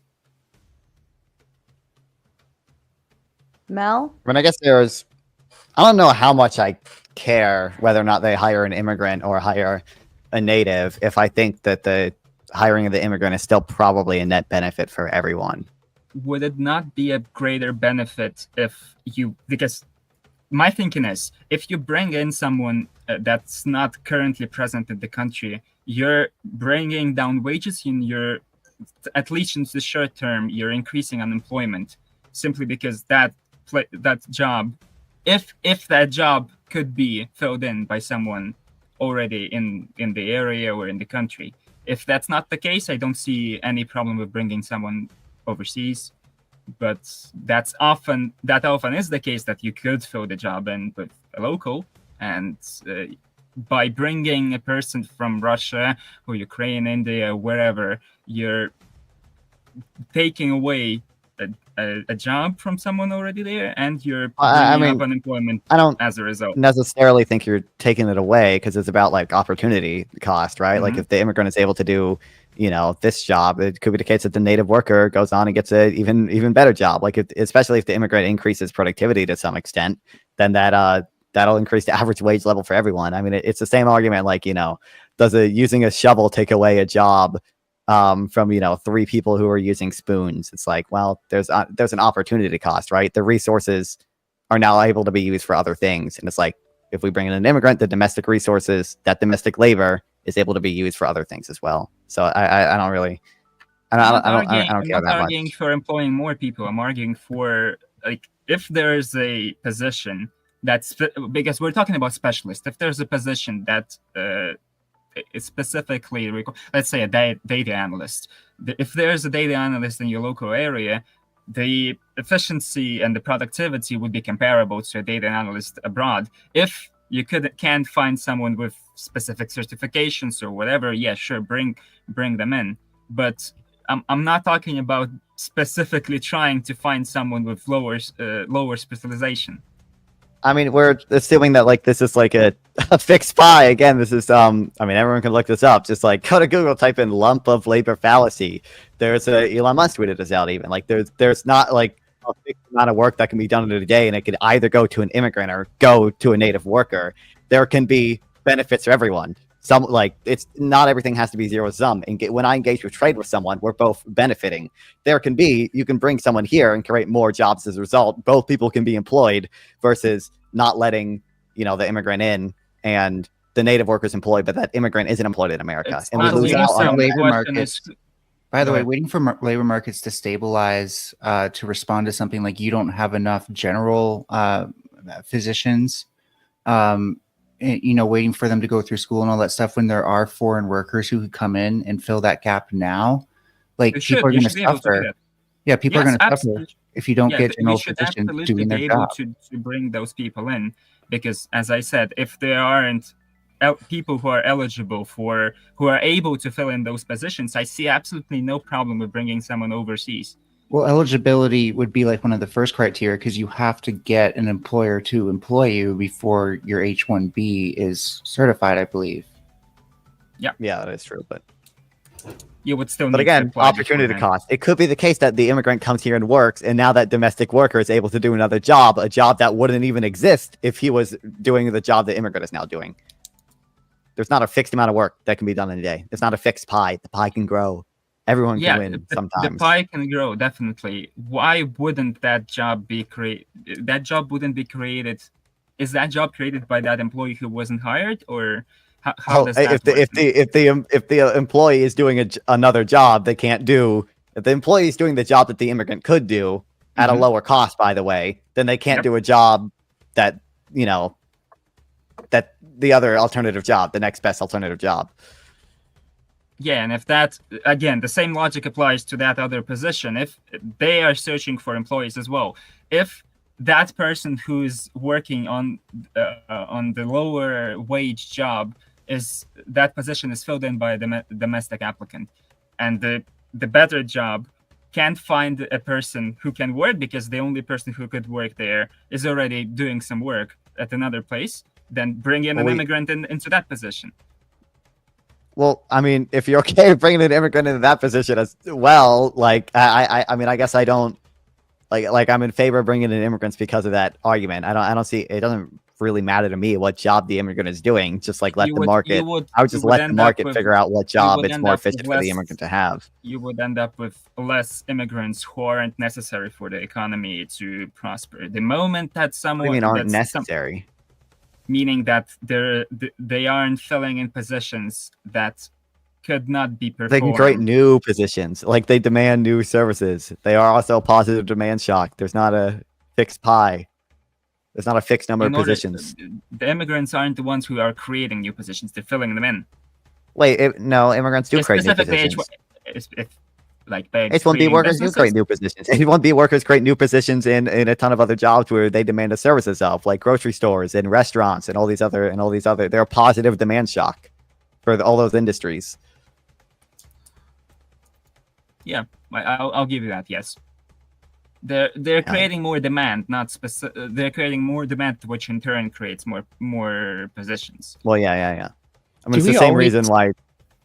Sorry, I'm just confused. Like, I've never heard, like, I have read some things about the labor market going up to this, and nobody talks about it necessarily in terms of supply and demand. How often is it that we describe the labor market in terms of supply and demand? I mean, people usually do that. The labor market operates by the rules of supply and demand. It's just that demand for labor is probably relatively inelastic. That's the first That's why time minimum. I've typically heard the labor market operates according to the laws of supply and demand. So thank you for I mean, yeah. telling me that. I mean, basically everything does. I mean, we restrict some things, like we have price controls and some things and whatever. But yeah, I know good starting points for learning about economics, but there's not a good like course on like this is how labor markets work that I know of. I mean, Greg Mankiw. Are you gonna read some of a You can send me textbook? stuff if you want. I mean, I would just look up. I don't know. I think there's an online economics textbook called like Core Economics Textbook. They go over it. I know there's a Greg Mankiw. Oh no, like what I was saying is that like with supply and demand, I've just never seen anything talk about supply or demand either even in terms of labor markets. So it seems like when they teach this stuff, they initially teach it like they're two separate things. Like labor markets are a different type of market than consumer markets, but the way you're describing it sounds like they have more overlap than difference, and that's just I mean, they operate by the same rules. Like you increase supply, you're gonna, reduce. It's the same. Yeah, it's the same principle. If you increase the amount of something, okay. It's Yeah, you decrease wage if you have too much supply of workers. So, which is true. Which is why a lot of unions oppose illegal immigration because they, yeah, exactly. A lot of unions oppose I illegal mean, immigration. unions exist to protect the workers in them. They don't like the workers outside of them. Like, no. What I'm saying is though that like, would you say that like more than 50% of them take on an active anti-immigration stance? Without, I don't know. I mean, I don't know what they do exactly, honestly. But like, I don't follow every union. But I know unions typically are not like friendly to those outside of them. Like, No, I know. Yeah, they're very self-interested and internalized, which is something as a kind of like a post-communist leftist I would like us to address because I'm not just worker-oriented. Yeah, so I think that being not a non-scientific perspective, dealing. I'm in New Jersey, so I think I can give a pretty general perspective on how unions work. Yeah, I would say that while the union leadership, I think it all varies, of course, but I think generally union leadership can often be pretty lock in step with democratic politics. But in general, the core of union like members, they tend to be pretty. I would say conservative in their outlook on immigration. So unions have historically, and this is 2024, so I can't say how much this applies because I'm also not a union worker.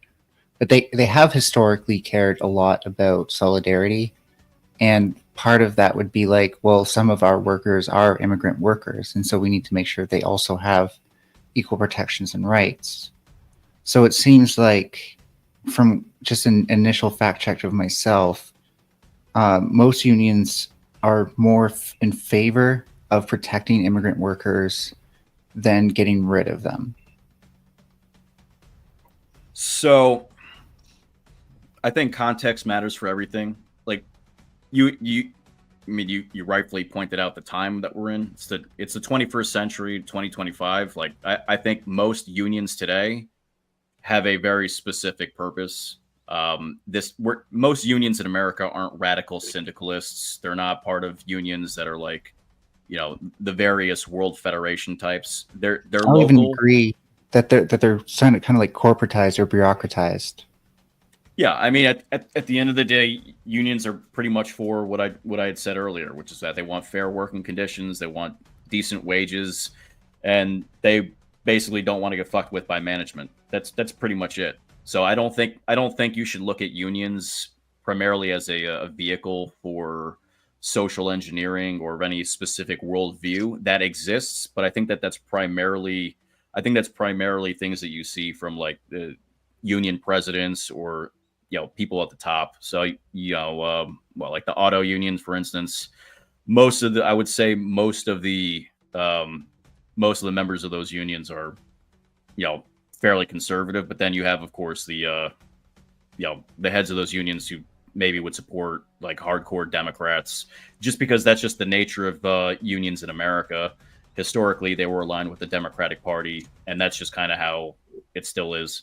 But Okay, sorry, not to sidestep you, but there's some misinformation in chat just for anyone who also believes the same thing I want to address by Mr. Mister, which you're dead wrong, buddy.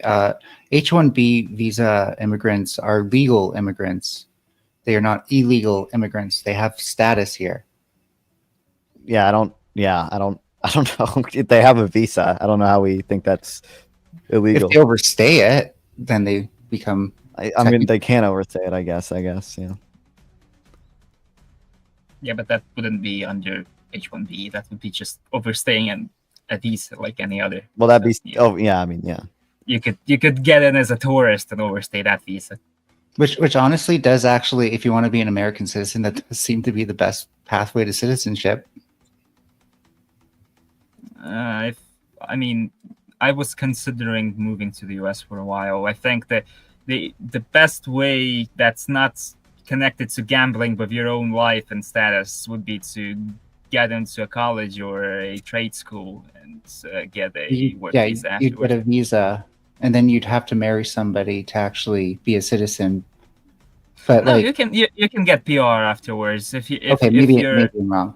But you can get PR after a certain number of years. With PR, you can get citizenship. Sorry, let me speak more accurately to the data I'm citing.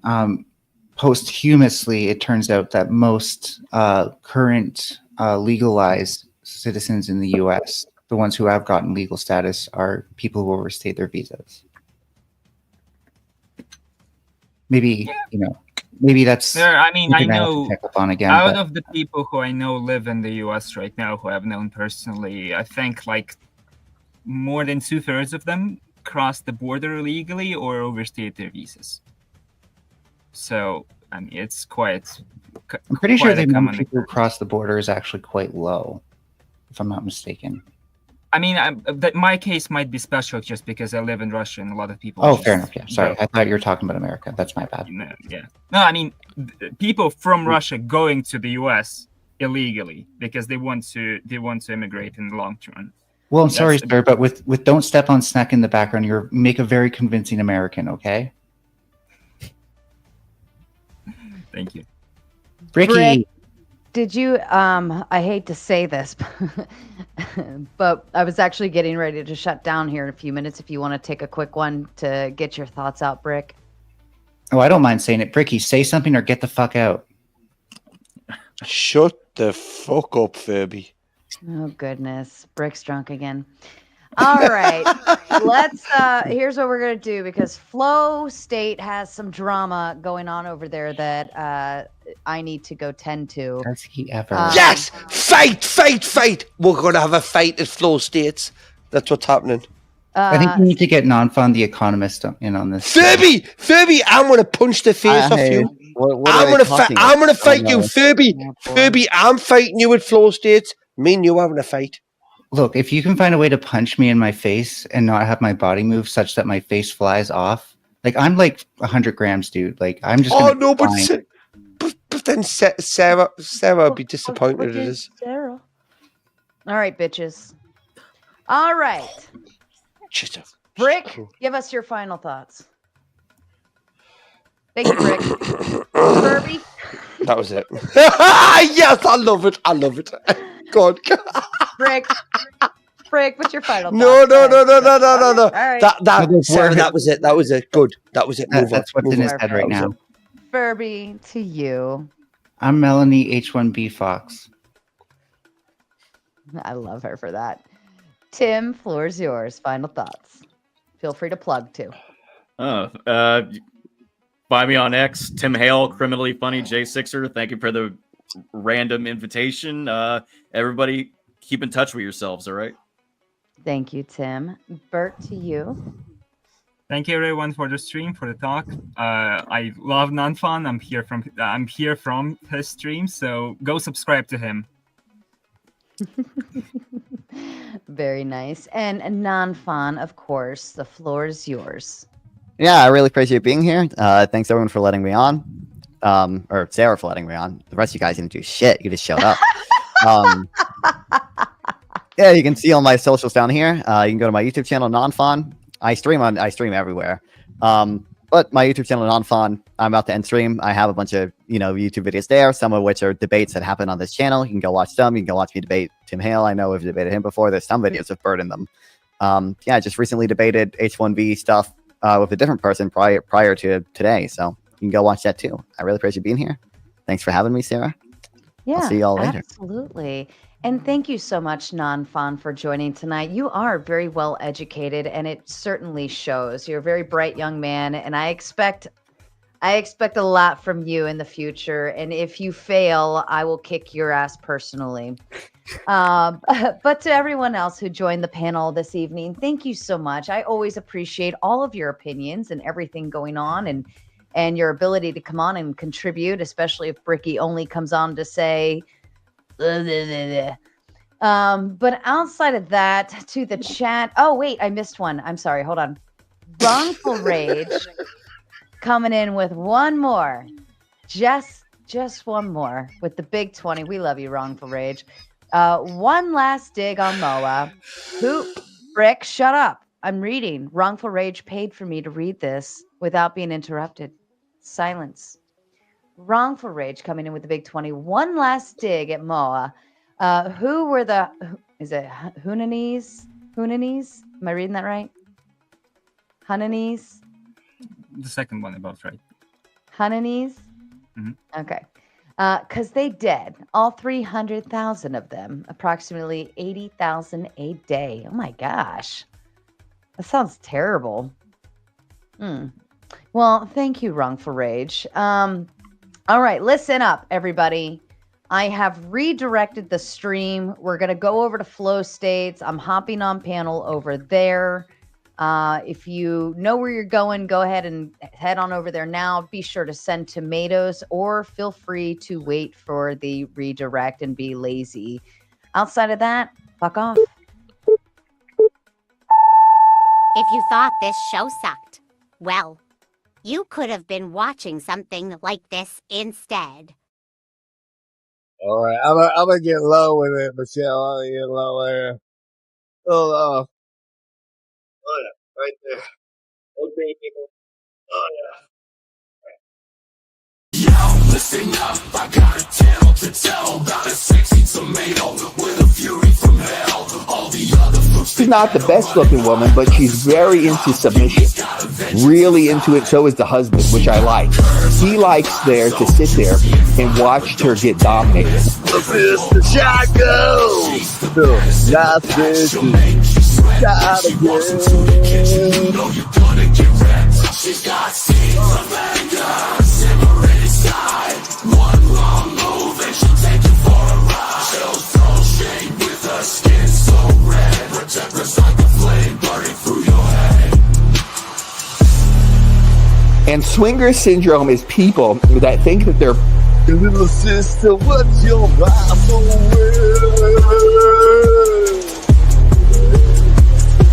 I go nowhere. Hey, little sister, who's so beautiful, man? Hey, little sister, Chaco!